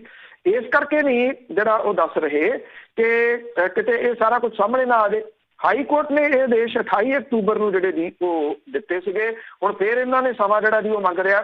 ਐਕਚੁਅਲੀ ਇੱਕ ਬਰਖਾਸਤ ਹੌਲਦਾਰ ਸੁਰਜੀਤ ਸਿੰਘ ਦੇ ਖਿਲਾਫ ਥਾਣਾ ਧਰਮਕੋਟ ਦੇ ਵਿੱਚ 15 ਜੂਨ 17 ਨੂੰ ਕੇਸ ਦਰਜ ਕੀਤਾ ਗਿਆ ਸੀਗਾ। ਇਹ ਇੱਥੋਂ ਸਾਰੀ ਕਹਾਣੀ ਜਿਹੜੀ ਹੈ ਜੀ ਉਹ ਚੱਲੀ ਹੈ। ਉਹਨੇ ਜਿਹੜਾ ਸੀਗਾ ਜੀ ਉੱਥੋਂ ਇਹ ਵੀ ਪਤਾ ਤਾਂ ਲੱਗੇ ਵੀ ਕਿੰਨੇ ਨੇ, ਤੁਸੀਂ ਇੱਕ ਨੂੰ ਜਿਹੜਾ ਜੀ ਉਹ ਧਰ ਲਿਆ, ਬਾਕੀਆਂ ਦਾ ਦੱਸੋ। 1326 ਦਾਗੀ ਪੁਲਿਸ ਅਧਿਕਾਰੀ ਜਿਹੜੇ ਜੀ ਉਹ ਛੋਟੇ ਤੇ ਪੁਲਿਸ ਮੁਲਾਜ਼ਮ ਜਿਹੜੇ ਜੀ ਉਹ ਨੌਕਰੀਆਂ ਦੇ ਉੱਤੇ ਨੇ, ਜਿਨ੍ਹਾਂ ਦੇ ਉੱਤੇ ਵੱਖ-ਵੱਖ ਮਾਮਲਿਆਂ ਦੇ ਪਰਚੇ ਦਰਜ। ਹੁਣ ਇਹ ਸੂਚੀ ਜਿਹੜੀ ਆ ਉਹ ਦੇਣੀ ਤਾਂ ਪਊਗੀ ਜੀ ਹਾਈ ਕੋਰਟ ਨੂੰ, ਔਰ ਇਹਦੇ ਵਿੱਚ ਕਿਹੜੇ ਨਾਮ ਆਉਂਦੇ ਆ ਉਹਦਾ ਅਜੇ ਇੰਤਜ਼ਾਰ ਕਰਨਾ ਪਊਗਾ। ਬਿਲਕੁਲ ਜੀ, ਨਾ ਆਮ ਵੀ ਗਏ ਤਾਂ ਨਿਕਲ ਵੀ ਜਾਂਦੇ ਆ। ਤਾਂ ਅਖੀਰਲੇ ਸਵਾਲ ਵੱਲ ਵੱਧਦੇ ਹਾਂ। ਜੇ ਸਰੋਤੇ ਜੇ ਤੁਹਾਡਾ ਵੀ ਕੋਈ ਸਵਾਲ ਹੈ ਤੁਸੀਂ ਕਾਲ ਕਰ ਸਕਦੇ ਹੋ 408 272 5200 4082725200। ਤੇ ਗੱਲ ਕਰਦੇ ਸੋਸ਼ਲ ਮੀਡੀਆ ਦੇ ਉੱਤੇ ਇੱਕ ਚਿੱਠੀ ਘੁੰਮ ਰਹੀ ਆ, ਉਹ ਸਿਮਰਜੀਤ ਬੈਂਸ ਲਈ ਬਣ ਸਕਦੀ ਆ ਵੱਡੀ ਕਦੀ ਇਹ ਕੱਲ ਜਿਹੜਾ ਜੀ ਚੱਲ ਰਿਹਾ ਸੋਸ਼ਲ ਮੀਡੀਆ ਦੇ ਉੱਤੇ। ਬੇਸ਼ੱਕ ਇੱਥੇ ਮੀਡੀਆ ਜਿਹੜੀਆਂ ਪ੍ਰਿੰਟ ਮੀਡੀਆ ਹੈ, ਇਲੈਕਟ੍ਰੋਨਿਕ ਮੀਡੀਆ, ਉਹਦੇ ਉੱਤੇ ਇਹਦਾ ਜ਼ਿਕਰ ਨਹੀਂ ਹੈਗਾ, ਪਰ ਇਹ ਚਿੱਠੀ ਜਿਹੜੀ ਆ ਉਹ ਬੜੀ ਤੇਜ਼ੀ ਦੇ ਨਾਲ ਵਾਇਰਲ ਹੋਈ ਆ। ਇਹ ਜਿਹੜੀ ਚਿੱਠੀ ਆ ਇੱਕ ਤਾਂ ਜਿਹੜੀ ਪੁਲਿਸ ਨੂੰ ਲਿਖੀ ਗਈ ਹੈ, ਇੱਕ ਔਰਤ ਦੇ ਵੱਲੋਂ, ਲੁਧਿਆਣੇ ਦੀ ਇਹ ਔਰਤ ਹੈ, ਇਹਦੇ ਵਿੱਚ ਬੜੇ ਗੰਭੀਰ ਕਥਿਤ ਰੂਪ ਦੇ ਵਿੱਚ ਦੋਸ਼ ਜਿਹੜੇ ਆ ਉਹ ਸਿਮਰਜੀਤ ਸਿੰਘ ਬੈਂਸ, ਜਿਹੜੇ ਕਿ MLA ਨੇ, ਲੋਕ ਇਨਸਾਫ ਪਾਰਟੀ ਦੇ ਉਹ ਮੁਖੀ ਨੇ, ਉਹਨਾਂ ਦੇ ਉੱਤੇ ਲਾਏ ਨੇ। ਉਸ ਔਰਤ ਨੇ ਜਿਹੜਾ ਜੀ ਇਸ ਚਿੱਠੀ ਦੇ ਰਾਹੀਂ ਇਹ ਕਹਿਣ ਦੀ ਕੋਸ਼ਿਸ਼ ਕੀਤੀ ਆ ਕਿ ਉਹਦੇ ਪਲਾਟ ਦਾ ਕੋਈ ਰੌਲਾ ਸੀ, ਉਸ ਪਲਾਟ ਨੂੰ ਵਿਕਵਾ ਦਿੱਤਾ। ਸਿਮਰਜੀਤ ਸਿੰਘ ਬੈਂਸ ਹੋਰਾਂ ਨੇ ਇਹ ਕਹਿਤਾ ਕਿ ਉਹਨੂੰ ਕਿਸ਼ਤ ਦੇ ਰੂਪ ਦੇ ਵਿੱਚ ਪੈਸੇ ਉਹ ਮਿਲਦੇ ਰਹਿਣਗੇ। ਉਹ ਇਹ ਕਹਿੰਦੀ ਕਿ ਜਬਰੀ ਇਹ ਵਿਕਵਾਇਆ ਗਿਆ ਔਰ ਮੁੜ ਕੇ ਜਿਹੜਾ ਸੀਗਾ ਉਹਦਾ ਸਰੀਰਕ ਸ਼ੋਸ਼ਣ ਜਿਹੜਾ ਉਹ ਕੀਤਾ ਗਿਆ। ਇਹ ਜਿਹੜੇ ਦਫ਼ਤਰ ਦੇ ਵਿੱਚ ਆਪਣੇ ਬੁਲਾਉਂਦੇ ਰਹੇ ਜਾਂ ਦੂਜੇ ਥਾਵਾਂ ਦੇ ਉੱਤੇ ਜਿਹੜੇ ਉਹਨੇ ਚਿੱਠੀ ਦੇ ਵਿੱਚ ਕਥਿਤ ਰੂਪ ਦੇ ਵਿੱਚ ਦੋਸ਼ ਲਾਏ ਆ। ਕੁਛ ਜਿਹੜੀਆਂ ਰਿਪੋਰਟਾਂ ਨੇ ਉਹਦੇ ਮੁਤਾਬਕ ਪੁਲਿਸ ਦੇ ਕੋਲੇ ਇਹ ਮਾਮਲਾ ਪਹੁੰਚ ਗਿਆ ਹੈ। ਕੁਛ ਰਿਪੋਰਟਾਂ ਇਹ ਵੀ ਕਹਿੰਦੀਆਂ ਨੇ ਕਿ ਇਹ ਮਾਮਲਾ ਦਰਜ ਹੋ ਗਿਆ ਹੈ। ਅਜੇ ਇਹਦੀ ਮਾਮਲਾ ਦਰਜ ਹੋਣ ਦੀ ਪੁਸ਼ਟੀ ਇੱਕ ਤਾਂ ਪੁਲਿਸ ਦੇ ਵੱਲੋਂ ਨਹੀਂ ਕੀਤੀ ਜਾ ਰਹੀ, ਦੂਜਾ ਇਹਦੇ ਉੱਤੇ ਅਜੇ ਕੋਈ ਵੀ ਪ੍ਰਤੀਕਰਮ ਜਿਹੜਾ ਜੀ ਉਹ ਸਿਮਰਜੀਤ ਸਿੰਘ ਬੈਂਸ ਹੋਰਾਂ ਦਾ ਨਹੀਂ ਆਇਆ ਕਿ ਇਹਦੇ ਵਿੱਚ ਕੋਈ ਅਸਲੀਅਤ ਜਿਹੜੀ ਜੀ ਉਹ ਹੈ ਜਾਂ ਨਹੀਂ। ਉਹ ਚਿੱਠੀ ਦੀ ਕਾਪੀ ਜਿਹੜੀ ਉਹ ਮੇਰੇ ਕੋਲੇ ਵੀ ਹੈਗੀ ਆ, ਕੁਛ ਹੋਰ ਜਿਹੜੇ ਕੁਛ ਸਬੂਤ ਵਗੈਰਾ ਨੇ ਉਹ ਵੀ ਹਨ, ਪਰ ਇਹ ਆ ਕਿ ਕਿਉਂਕਿ ਮਾਮਲਾ ਇਹ ਪੁਲਿਸ ਦੇ ਅਜੇ ਅਧੀਨ ਹੈ, ਉਹਦੀ ਇਨਵੈਸਟੀਗੇਸ਼ਨ ਦੇ ਜਿਹੜਾ ਜੀ ਉਹ ਅਧੀਨ ਹੈ।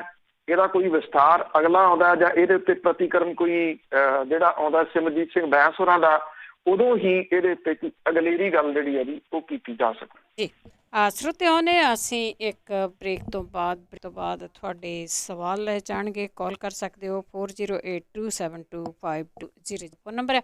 ਇੱਕ ਛੋਟੀ ਜਿਹੀ ਬ੍ਰੇਕ ਤੋਂ ਪੰਜਾਬੀ ਰੇਡੀਓ US ਸੁਣ ਰਹੇ ਸਾਰੇ ਸਰੋਤਿਆਂ ਦਾ ਸਵਾਗਤ ਕਰਦੇ। ਤੁਸੀਂ ਜੁੜੇ ਹੋ ਪੰਜਾਬੀ ਰੇਡੀਓ US ਨਾਲ ਪ੍ਰੋਗਰਾਮ ਖਬਰ ਤੇ ਨਜ਼ਰ। ਇਸ ਹਿੱਸੇ ਦੇ ਵਿੱਚ ਤੁਹਾਡਾ ਵੀ ਕੋਈ ਸਵਾਲ ਹੁੰਦਾ ਆ ਤੁਸੀਂ ਕਾਲ ਕਰ ਸਕਦੇ ਹੋ 408 252 4082725200। ਸਾਡੇ ਨਾਲ ਜੁੜ ਚੁੱਕੇ ਨੇ ਬਲਤੇਜ ਪੰਨੂ ਜੀ, ਸਤਿ ਸ਼੍ਰੀ ਅਕਾਲ, ਸਵਾਗਤ ਹੈ ਜੀ। ਸਤਿ ਸ਼੍ਰੀ ਅਕਾਲ ਜੀ, ਧੰਨਵਾਦ ਜੀ, ਮਿਹਰਬਾਨੀ। ਹਾਂਜੀ, ਤੇ ਸਾਡੇ ਨਾਲ ਸਭ ਤੋਂ ਪਹਿਲੇ ਕਾਲਰ ਨੇ ਜੋਗਿੰਦਰ ਸਿੰਘ ਜੀ। ਬੇਟਾ ਤੈਨੂੰ ਬਹੁਤ ਪਿਆਰ ਦੀ ਸਤਿ ਸ੍ਰੀ ਅਕਾਲ, ਚੜ੍ਹਦੀ ਬੇਟਾ ਜੀ। ਮੈਂ ਤੇ ਹੋਰ ਨਵੀਂ ਗੱਲ ਦੱਸ ਰਿਹਾ, ਸਰਪ੍ਰਾਈਜ਼ ਹੋ ਮੈਨੂੰ ਆਦਤ ਹੈ ਕਿ ਮੈਂ ਚਰਚ ਸਭ ਜਲਦਾ ਮੰਨ ਲੈਂਦਾ ਜੀ, ਤੇ ਤੁਸੀਂ ਦੇਖ ਕੇ ਜੋਗਿੰਦਰ ਸਿੰਘ ਜੀ ਸਾਨੂੰ ਫੋਨ ਤੇ ਸੁਣੋ ਤੁਸੀਂ। ਤੇ ਜਿਲਤਾਂ ਦੇ ਗੁਟਕਾ ਸਾਹਿਬ ਬਿਲਕੁਲ ਪੇਪਰ ਇਹਨਾਂ ਤੇ ਪੇਜ ਵੀ ਨਹੀਂ ਲਾ ਨਾਲ ਇੰਨੇ ਘਟੀਆ। ਇਥੋਂ ਤੱਕ ਕਮੇਟੀ ਦੇ ਹਿਸਾਬ ਨਾਲ ਤੁਸੀਂ ਪੈਸੇ ਇਹ ਚੀਜ਼ ਪੜ੍ਹਨੀ ਸੀ ਜੀ ਜੀ, ਇਹੀ ਗੱਲ ਕਹਿ। ਮੈਨੂੰ ਗੱਲ ਕਲੀਅਰ ਸੁਣੀ ਨਹੀਂ ਜੀ ਉਹਨਾਂ ਦੀ, ਬਿਲਕੁਲ ਕੱਟ ਰਹੀ ਹੋ। ਹਾਂਜੀ, ਕਹਿਣ ਦਾ ਮਤਲਬ ਜੋ ਮੈਂ ਸਮਝੀ ਆ ਵੀ ਜਿਲਤ ਹੀ ਸੋਹਣੀ ਹੁੰਦੀ ਆ ਗੁਟਕਿਆਂ ਦੀ ਜਾਂ ਗੁਰਬਾਣੀ ਦੀ, ਵਿੱਚ ਜਿਹੜਾ ਮਟੀਰੀਅਲ ਪੇਪਰ ਹੁੰਦਾ ਉਹ ਬਹੁਤ ਮਾੜਾ ਲਾ ਰਹੀ ਹੈ ਸ਼੍ਰੋਮਣੀ ਕਮੇਟੀ। ਦੇਖੋ ਚਲੋ ਪੇਪਰ ਦਾ ਤਾਂ ਸਰ ਜੂਗਾ, ਵੱਡੇ ਸਵਾਲ ਤਾਂ ਜਿਹੜੇ ਜੀ ਉਹ ਇਹ ਨੇ ਕਿਉਂਕਿ ਉਹ ਤਾਂ ਦੁਬਾਰਾ ਛਪ ਸਕਦੇ ਆ, ਪੇਪਰ ਹੋ ਜਾਊਗਾ। ਜੇ ਕੱਲ ਨੂੰ ਮੰਨ ਲਓ ਗਲਤੀਆਂ ਸੁਧਾਰਨ ਦੀ ਲੋੜ ਪੈ ਗਈ ਕਿ ਕਿੱਥੇ ਕਿੱਥੇ ਮਿਸਟੇਕਸ ਹੋਈਆਂ ਨੇ, ਚਾਹੇ ਉਹ ਜਿਹੜੀਆਂ ਪ੍ਰਿੰਟਿੰਗ ਦੇ ਵਿੱਚ ਹੋਣ, ਜਾਣ ਬੁੱਝ ਕੇ ਕੀਤੀਆਂ ਗਈਆਂ ਹੋਣ, ਭੁਲੇਖੇ ਨਾਲ ਹੋ ਗਈਆਂ ਹੋਣ, ਜਦੋਂ ਕੱਲ ਨੂੰ ਸਹੀ ਕਰਨਾ ਹੋਊਗਾ ਫਿਰ ਕਿੱਥੋਂ ਹੋਊਗਾ? ਗੰਭੀਰ ਸਵਾਲ ਇਹ ਨੇ। ਜਿਹੜੀਆਂ ਹੱਥ ਲਿਖਤ ਬੀੜਾਂ ਸੀਗੀਆਂ, ਜਿਹੜੀਆਂ ਸਾਕਾਂ ਲੀਲਾਤਾਰਾ ਦੇ ਸਮੇਂ ਫੌਜ ਚੁੱਕ ਕੇ ਲੈ ਗਈ ਸੀ, ਜਦੋਂ ਉਹ ਵਾਪਸ ਦਿੱਤੀਆਂ ਗਈਆਂ, ਉਹਦੀ ਕਿਉਂ ਨਹੀਂ ਜਿਹੜੀ ਦੀ ਉਹ ਗੱਲ ਕੀਤੀ ਜਾ ਰਹੀ ਕਿ ਉਹ ਕਿੱਥੇ ਨੇ, ਉਹ ਕਿਹਨੂੰ ਵੇਚੀਆਂ? 2 ਸਾਲ ਦਾ ਸਮਾਂ ਹੋ ਗਿਆ। ਕਿਰਪਾਲ ਸਿੰਘ ਬਡੂਗਰ ਦੀ ਅਗਵਾਈ ਦੇ ਵਿੱਚ 3 ਮੈਂਬਰੀ ਕਮੇਟੀ ਬਣਾਈ ਸੀ ਸ਼੍ਰੋਮਣੀ ਗੁਰਦੁਆਰਾ ਪ੍ਰਬੰਧਕ ਕਮੇਟੀ ਨੇ। ਇੱਕ ਵੀ ਮੀਟਿੰਗ ਉਹਨਾਂ ਨੇ ਅਜੇ ਤੱਕ ਨਹੀਂ ਕੀਤੀ ਕਿ ਇਹ ਰਿਸੀਵ ਕਿਹਨੇ ਕੀਤੀਆਂ ਜੀ, ਜਿਹੜੀਆਂ ਬੀੜਾਂ ਸੀ ਜਦੋਂ ਰਿਸੀਵ ਹੋ ਗਈਆਂ ਫਿਰ ਗਈਆਂ ਕਿੱਥੇ? ਇਹ ਜ਼ਿਆਦਾ ਗੰਭੀਰ ਹੈ ਜੀ, ਪੇਪਰ ਦੇ ਨਾਲੋਂ ਇਹ ਮੁੱਦੇ ਜ਼ਿਆਦਾ ਗੰਭੀਰ ਨੇ।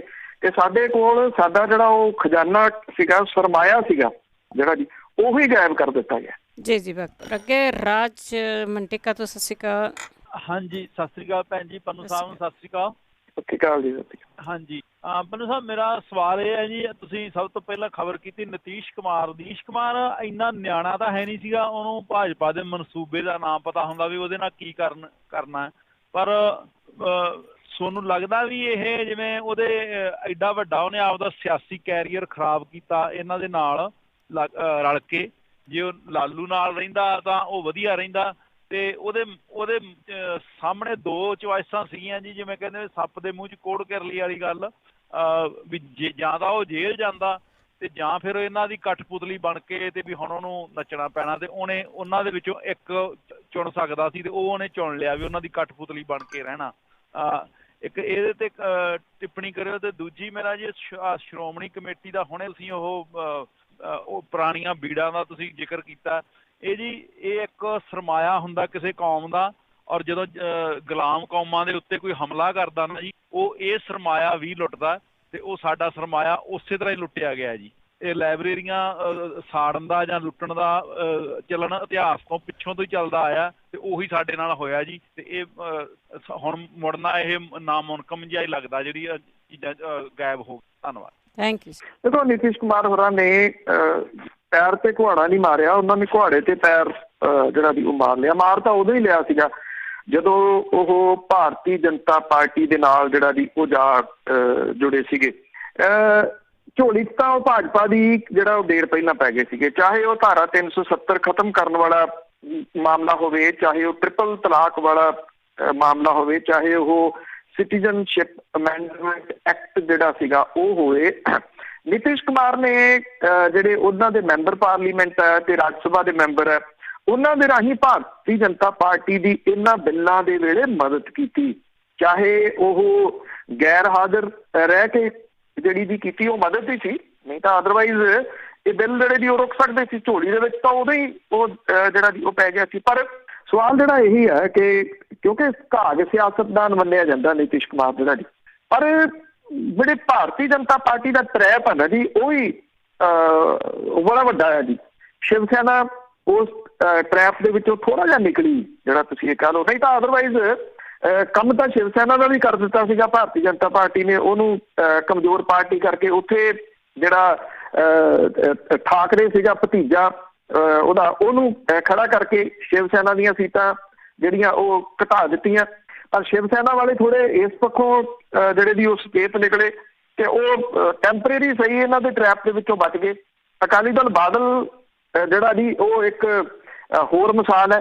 ਮੰਨਦੇ ਤਾਂ ਪ੍ਰਕਾਸ਼ ਸਿੰਘ ਬਾਦਲ ਹੋਰੀ ਵੀ ਆਪਣੇ ਆਪ ਨੂੰ ਘਾਟ ਦੇ ਸਿਆਸਤਦਾਨ ਨੇ ਨਾ, ਸੁਖਬੀਰ ਸਿੰਘ ਬਾਦਲ ਹੋਰੀ ਕਹਿੰਦੇ ਨੇ ਚਲੋ ਹੈ ਨਹੀਂ, ਆ ਤਾਂ ਉਸ ਟਰੈਪ 'ਚ ਗਏ। ਅੱਜ ਅਕਾਲੀ ਦਲ ਬਾਦਲ ਦਾ ਕੀ ਹਸ਼ਰ ਜਿਹੜਾ ਜੀ ਉਹ ਕਰਕੇ ਸੁੱਟਤਾ ਯੂਜ਼ ਕਰਕੇ।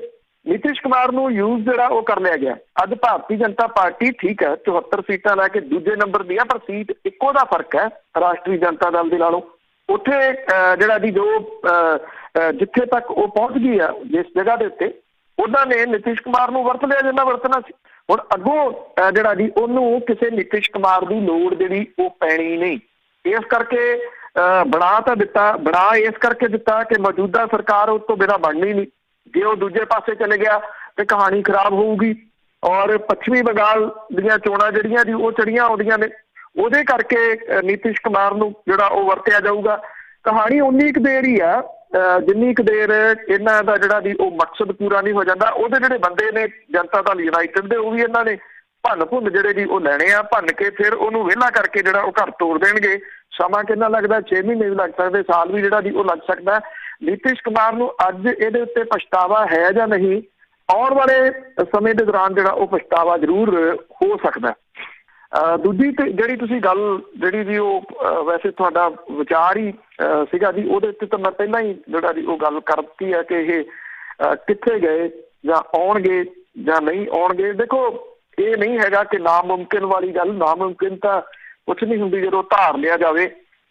ਹੈ ਤਾਂ ਕਿਤੇ ਨਾ ਕਿਤੇ ਰਿਕਾਰਡ ਹੀ ਹੈ ਨਾ ਜੀ ਪਿਆ, ਉਹ ਲੱਭਣ ਵਾਲੇ ਤਾਂ ਲੱਭ ਲੈਣਗੇ ਜੀ, ਜੇ ਲੱਭਣ ਤੇ ਆ ਗਏ ਤਾਂ, ਔਰ ਲੱਭਣੇ ਪੈਣਗੇ, ਨਹੀਂ ਤਾਂ ਅਦਰਵਾਈਜ਼ ਉਸ ਤੋਂ ਬਿਨਾਂ ਤਾਂ ਫਿਰ ਸਵਾਲੀਆ ਚ ਇੰਨੀ ਜਿਹੜਾ ਜੀ ਉਹ ਖੜਾ ਹੋ ਜਾਣਾ ਨਾ ਜੀ। ਜਿਵੇਂ ਇੱਕ ਦੋ ਥਾਵਾਂ ਦੇ ਉੱਤੇ ਵੱਡੀ ਘੁਸਪੈਠ ਹੋਈ ਆ, ਉਹ ਕਿਸੇ ਤੋਂ ਲੁਕੀ ਛਿਪੀ ਤਾਂ ਨਹੀਂ ਗਈ। ਉਹ ਘੁਸਪੈਠ ਕਰ ਕਰਕੇ ਕੀ ਦਾ ਕੀ ਜਿਹੜਾ ਉਹ ਬਣਾ ਕੇ ਪੇਸ਼ ਕਰ ਦਿੱਤਾ ਗਿਆ। ਜੇ ਉਹ ਨਹੀਂ ਲੱਭਦੇ ਜਿਹੜੀਆਂ ਹੱਥ ਲਿਖਤ ਜਿਹੜੀਆਂ ਉਹ ਬੀੜਾਂ ਨੇ, ਹਾਲਾਂਕਿ ਕੁਛ ਜਿਹੜੀਆਂ ਹੱਥ ਲਿਖਤ ਨੇ ਉਹ ਇੰਡੀਵਿਜੂਅਲ ਵੀ ਕੁਛ ਲੋਕਾਂ ਦੇ ਕੋਲੇ ਜਿਹੜੀਆਂ ਉਹ ਪਈਆਂ ਨੇ। ਪਰ ਸਵਾਲ ਇਹ ਹੈ ਕਿ ਐਡੀ ਵੱਡੀ ਸੰਸਥਾ ਜਿਹਦਾ ਅਰਬਾਂ ਦਾ ਜਿਹੜਾ ਉਹ ਬਜਟ ਹੈ, ਜਿਹਨੂੰ ਸਿੱਖਾਂ ਦੀ ਮਿੰਨੀ ਪਾਰਲੀਮੈਂਟ ਕਿਹਾ ਜਾਂਦਾ ਸੀ, ਉਹ ਇਹ ਵੀ ਨਹੀਂ ਕਰ ਸਕੀ ਕਿ ਜਿਹੜਾ ਜੀ ਉਹ ਇਹਨਾਂ ਨੂੰ ਸੰਭਾਲ ਸਕੇ, ਬਲਕਿ ਉਹਨੇ ਇਨਵੋਲਵ ਹੋ ਕੇ ਉਹਦੇ ਵਿੱਚ ਇਹ ਵੇਚਿਆ ਜੀ, ਸਿੱਧੀ ਜੀ ਜਿਹੜੀ ਗੱਲ ਹੈ। ਇਹ ਤਾਂ ਕਿਸੇ ਨੂੰ ਲੁਕੀ ਛਿਪੀ ਨਹੀਂ। 328 ਜਿਹੜਾ ਸਰੂਪ ਨੇ ਉਹ ਲਾਪਤਾ ਕਿੱਥੇ? ਲਾਪਤਾ ਥੋੜ੍ਹੀ ਹੋਇਆ ਜੀ, ਉਹ ਇਹਨਾਂ ਦੇ ਕਹੇ ਦੇ ਉੱਤੇ ਦਿੱਤੇ ਗਏ ਆ। ਕਿਹਨੂੰ ਦਿੱਤੇ ਗਏ ਆ? ਇਹ ਗੱਲਾਂ ਆਉਣਗੀਆਂ ਕਿਸੇ ਨਾ ਕਿਸੇ ਸਮੇਂ ਤਾਂ ਸਾਹਮਣੇ ਆਉਣਗੀਆਂ। ਬਿਲਕੁਲ ਜੀ, ਪਤਾ ਸਾਰਿਆਂ ਨੂੰ ਆ, ਕਹਿੰਦਾ ਕੋਈ ਨਹੀਂ। ਅੱਗੇ ਜਸਵੰਤ ਸਿੰਘ ਜੀ ਜੌਹਲ ਵਿਆਨਾ ਤੋਂ। ਹਾਂਜੀ ਭੈਣ ਜੀ, ਸਤਿ ਸ੍ਰੀ ਅਕਾਲ। ਭਾਜੀ ਪੰਨੂ ਨੂੰ ਸਤਿ ਸ੍ਰੀ ਅਕਾਲ ਜੀ। ਮੈਂ ਸੁਣ ਰਿਹਾ ਸੀ ਜੀ, ਤੁਸੀਂ ਕਹਿ ਰਹੇ ਸੀ ਖੋਨਾ ਯੂਨਾਈਟਿਡ ਅਕਾਲੀ ਦਲ ਆਪਣਾ ਅੰਮ੍ਰਿਤਸਰ ਸ਼੍ਰੋਮਣੀ ਅਕਾਲੀ ਦਲ ਜੀ, ਬੜੀਆਂ ਪਾਰਟੀਆਂ ਜਿਹੜੀਆਂ 2-2 4-4 ਵੋਟਾਂ ਵਾਲੀਆਂ। ਇਹਦੇ ਵਿੱਚ ਸਵਾਲ ਭਾਜੀ ਇਹ ਉੱਠਦਾ ਆ ਵੀ ਇਹ ਇੱਕ ਜਿੱਦਾਂ ਆਪਾਂ ਪਹਿਲਾਂ ਸਿਆਸਤਦਾਨਾਂ 'ਚ ਉਧਰ ਦੇਖਦੇ ਉਧਰ ਸਾਡੀ 'ਚ, ਪਰ ਜਿਹੜਾ ਭਵਿੱਖ ਦੇ ਹੰਡਿਆ ਆ, ਇਹ ਨਾ ਹੈਮੋ ਆਪਣੀ ਹਉਮੈ ਛੱਡ ਕੇ ਕੋਈ ਇੱਕ ਚੰਗਾ ਬੰਦਾ ਮੋਹਰੇ ਲੱਗ ਜਾਂਦਾ ਮਗਰ ਨਾ ਹੋਏ ਜੀ, ਫਿਰ ਜਿਹੜੀ ਪਾਰਟੀ ਪਹਿਲਾਂ ਬੈਠੀ ਆ ਸ਼੍ਰੋਮਣੀ ਅਕਾਲੀ ਦਲ, ਉਹ ਤਾਂ ਕਾਬਜ਼ ਰਹੂਗੀ। ਬਾਕੀ ਦੂਜੀ ਗੱਲ ਭਾਜੀ ਆਪਾਂ ਕਰਦੇ ਆ ਜੀ ਹਰਿਆਣੇ ਦੇ ਵਿੱਚ ਜੀ ਸਾਡੇ 40 ਗੁਰਦੁਆਰਾ ਆ। 9ਵੇਂ ਪਾਤਸ਼ਾਹ ਦਾ ਮੱਸਿਆ ਭਰਦੀ ਹੈ ਨਿਧਾਨ ਸਾਹਿਬ 1000 ਕੀ ਜ਼ਮੀਨ ਦਾ ਉਹਦਾ ਜੀ। 6ਵੇਂ ਪਾਤਸ਼ਾਹ ਦਾ ਗੁਰਦੁਆਰਾ ਕ੍ਰਿਸ਼ਨ 3000 ਕੀ ਜ਼ਮੀਨ ਦਾ ਉਹਦਾ। ਇਹ ਹਿਸਾਬ ਲਾ ਲਓ ਜੀ, ਉਹ 70 ਬੋਲੀ ਲੱਗ ਜੀ ਕੇ ਚੜ੍ਹਦੀਆਂ। ਇਹ ਲੋਕ ਐਡਾ ਸੌਖਾ ਇਹ ਛੱਡ ਦੇਣਗੇ ਚੀਜ਼ ਜਿਹੜੇ ਗੱਫਿਆਂ? ਇਹ ਸਵਾਲ ਹੈ ਭੈਣ। ਠੀਕ, ਦੇਖੋ ਈਵਨ ਇੱਕ ਟਰਸਟ ਚਰਚਾ ਹੁੰਦਾ ਸੀ ਹਰਿਆਣੇ ਦੇ ਵਿੱਚ ਜਿਹੜਾ ਦੀ ਬਣਿਆ ਹੋਇਆ, ਟਰਸਟ ਦੇ ਮੈਂਬਰ ਬਾਦਲ ਪਰਿਵਾਰ ਦੇ ਵਿੱਚੋਂ ਨੇ ਜੀ। ਕਿੰਨਾ ਪੈਸਾ ਉਹਦੇ ਵਿੱਚ ਜਿਹੜਾ ਜਾ ਰਿਹਾ? ਤੁਹਾਡਾ ਬਹੁਤ ਵਾਜਿਬ ਜਿਹੜਾ ਜੀ ਇਹ ਸਵਾਲ ਹੈ ਕਿ ਇਹ ਏਡਾ ਸੌਖਾ ਜਿਹੜਾ ਜੀ ਉਹ ਕਿਵੇਂ ਛੱਡ ਦੇਣਗੇ। ਪਰ ਸਵਾਲ ਇਹ ਹੈ ਕਿ ਜਦੋਂ ਜੇ ਆਪਾਂ ਨਿਗਾਹ ਮਾਰਦੇ ਹਾਂ, ਚਲੋ ਬਹੁਤਾ ਪਿੱਛੇ ਨਾ ਜਾਓ, ਪਿਛਲੇ 5 ਸਾਲਾਂ ਦੇ ਉੱਤੇ ਚਲੇ ਜਾਓ। 5 ਸਾਲਾਂ ਦੇ ਮੈਂ ਤਾਂ ਕਹਿੰਦਾ ਗੁਰੂ ਗ੍ਰੰਥ ਸਾਹਿਬ ਦੀ ਜਿਹੜੀ ਬੇਅਦਬੀ ਹੁੰਦੀ ਆ ਥਾਂ ਦੇ ਉੱਤੇ, ਫਿਰ ਲੋਕਾਂ 'ਚ ਰੋਸ ਫੈਲਦਾ ਬਹੁਤ ਵੱਡਾ। ਫਿਰ ਚੱਬੇ ਦੇ ਵਿੱਚ ਸਰਬੱਤ ਖਾਲਸਾ ਜਿਹੜਾ ਉਹ ਸੱਦਿਆ ਜਾਂਦਾ, ਕਿਸ ਮਕਸਦ ਲਈ ਸੱਦਿਆ ਜਾਂਦਾ ਤੇ ਉੱਥੇ ਕੀ ਬਣਾ ਦਿੱਤਾ ਜਾਂਦਾ, ਉਹ ਸਭ ਦੇ ਸਾਹਮਣੇ ਆ। ਉਹ ਕਿਹਨੇ ਬਣਾਇਆ ਉਹ ਦੱਸਣ ਦੀ ਲੋੜ ਤਾਂ ਨਹੀਂ, ਸਭ ਨੂੰ ਜਿਹੜਾ ਦੀ ਉਹ ਪਤਾ। ਉਹ ਜਿੰਨਾ ਜੋਸ਼ ਸੀਗਾ ਲੋਕਾਂ ਦੇ ਵਿੱਚ, ਜਿੰਨਾ ਰੋਸ ਸੀਗਾ ਲੋਕਾਂ ਦੇ ਵਿੱਚ, ਉਹ ਸਾਰਾ ਖਤਮ ਕਰਤਾ ਕੰਪਲੀਟ। ਉੱਥੇ ਜਿਹੜਾ ਜੀ 5 ਲੱਖ ਤੋਂ ਉੱਪਰ ਬੰਦਾ ਉੱਥੇ ਇਕੱਠਾ ਹੋ ਗਿਆ। ਮੁੜ ਕੇ ਮੋਰਚਾ ਲੱਗਦਾ ਬਰਗਾੜੀ ਦੇ ਵਿੱਚ।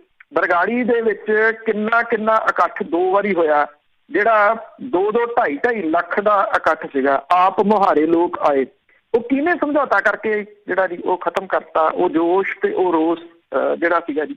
ਮਿਲ ਸਰਬੱਤ ਖਾਲਸਾ ਤੋਂ ਵੀ ਸਕਦਾ ਸੀਗਾ ਉਦੋਂ। ਗੱਲ ਤਾਂ ਇੰਨੀ ਕਹਿਣ ਦੀ ਸੀ ਨਾ ਵੀ ਕਰਵਾਈ ਕਿਹਨੇ ਆ ਇਹ ਬੇਅਦਬੀ? ਚਲੋ ਸ਼੍ਰੋਮਣੀ ਗੁਰਦੁਆਰਾ ਪ੍ਰਬੰਧਕ ਕਮੇਟੀ ਆਜ਼ਾਦ ਕਰਵਾਈਏ, ਅੰਮ੍ਰਿਤਸਰ ਵੱਲ ਨੂੰ ਤੁਰ ਪੈਂਦੇ। ਅੰਮ੍ਰਿਤਸਰ ਪਹੁੰਚਣ ਤੋਂ ਪਹਿਲਾਂ ਜਿਹੜਾ ਜੀ ਉਹ ਇਹ ਮਸਲੇ ਦਾ ਹੱਲ ਕਿਸੇ ਨਾ ਕਿਸੇ ਰੂਪ ਦੇ ਵਿੱਚ ਹੋ ਸਕਦਾ ਸੀਗਾ, ਕਰਨ ਨਹੀਂ ਦਿੱਤਾ ਜਾਂਦਾ।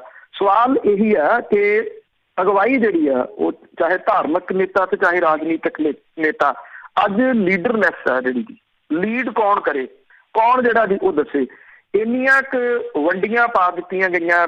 ਵਰਣ ਵੰਡ ਦੇ ਆਪਾਂ ਪੁਰਾਣਾ ਜ਼ਿਕਰ ਕਰਦੇ, ਅਸਲ ਦੇ ਵਿੱਚ ਸਾਡੇ ਭਾਈਚਾਰੇ ਦੇ ਵਿੱਚ ਅੱਜ ਜਿਹੜੀ ਜੀ ਉਹ ਵਰਣ ਵੰਡ ਜਿਹੜੀ ਉਹ ਡਿਫਰੈਂਟ ਟਾਈਪ ਦੀ ਹੋਈ ਆ। ਸੋਸ਼ਲ ਮੀਡੀਆ ਨੇ ਬਹੁਤ ਨੁਕਸਾਨ ਜਿਹੜਾ ਜੀ ਉਹ ਕਰ ਦਿੱਤਾ।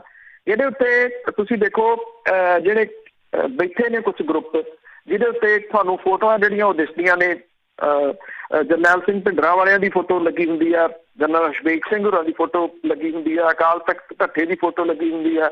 ਜੋ ਗਾਲਾਂ ਸਾਰਾ ਦਿਨ ਇਹ ਜਿਹੜੇ ਗਰੁੱਪ ਨੇ ਉਹ ਕੱਢਦੇ ਨੇ ਸੋਸ਼ਲ ਮੀਡੀਆ ਦੇ ਉੱਤੇ, ਇਹ ਕਦੇ ਘੋਖਣ ਦੀ ਕੋਸ਼ਿਸ਼ ਹੀ ਨਹੀਂ ਕੀਤੀ ਕਿ ਇਹਨਾਂ ਦਾ ਇਹ ਕੌਣ ਨੇ, ਇਹਨਾਂ ਲੋਕਾਂ ਦੀ ਰਿਐਲਿਟੀ ਕੀ ਆ। ਇਹਨਾਂ ਲੋਕਾਂ ਨੇ ਵੰਡੀਆਂ ਜਿਹੜੀਆਂ ਜੀ ਉਹ ਪਾ ਕੇ ਰੱਖ ਦਿੱਤੀਆਂ ਵੀ ਜਦੋਂ ਕੋਈ ਗੱਲ ਕਰੇ ਉਹਦੇ ਉੱਤੇ ਮਾਵਾਂ ਭੈਣਾਂ ਦੀਆਂ ਜਿਹੜੀਆਂ ਜੀ ਉਹ ਗਾਲਾਂ ਕੱਢਣੀਆਂ ਉਹਨਾਂ ਗਰੁੱਪਾਂ ਦੇ ਰੂਪ ਦੇ ਵਿੱਚ ਸ਼ੁਰੂ ਕਰ ਦਿਓ। ਅਸੀਂ ਕਦੀ 2-2 ਸੀਟਾਂ ਵਾਲੀ ਤੁਸੀਂ ਗੱਲ ਕੀਤੀ, 2-2 4-4 ਸੀਟਾਂ ਵਾਲੀ, ਕਦੀ ਅਸੀਂ ਇਹ ਘੋਖਣ ਦੀ ਕੋਸ਼ਿਸ਼ ਕੀਤੀ ਕਿ ਹੋਇਆ ਕੀ ਇੰਨੇ ਸਾਲਾਂ ਦੇ ਵਿੱਚ? ਕਿਉਂ ਅਸੀਂ ਉਹਨਾਂ ਲੋਕਾਂ ਨੂੰ ਲੀਡਰ ਜਿਹੜਾ ਜੀ ਉਹ ਮੰਨੀ ਗਏ? ਅੱਜ ਵੀ ਜ਼ਰੂਰਤ ਜਿਹੜੀ ਆ, ਜਿੱਧਰ ਤੁਹਾਡਾ ਇਸ਼ਾਰਾ ਬਿਲਕੁਲ ਫਿਕਰਮੰਦੀ ਉਹ ਆ।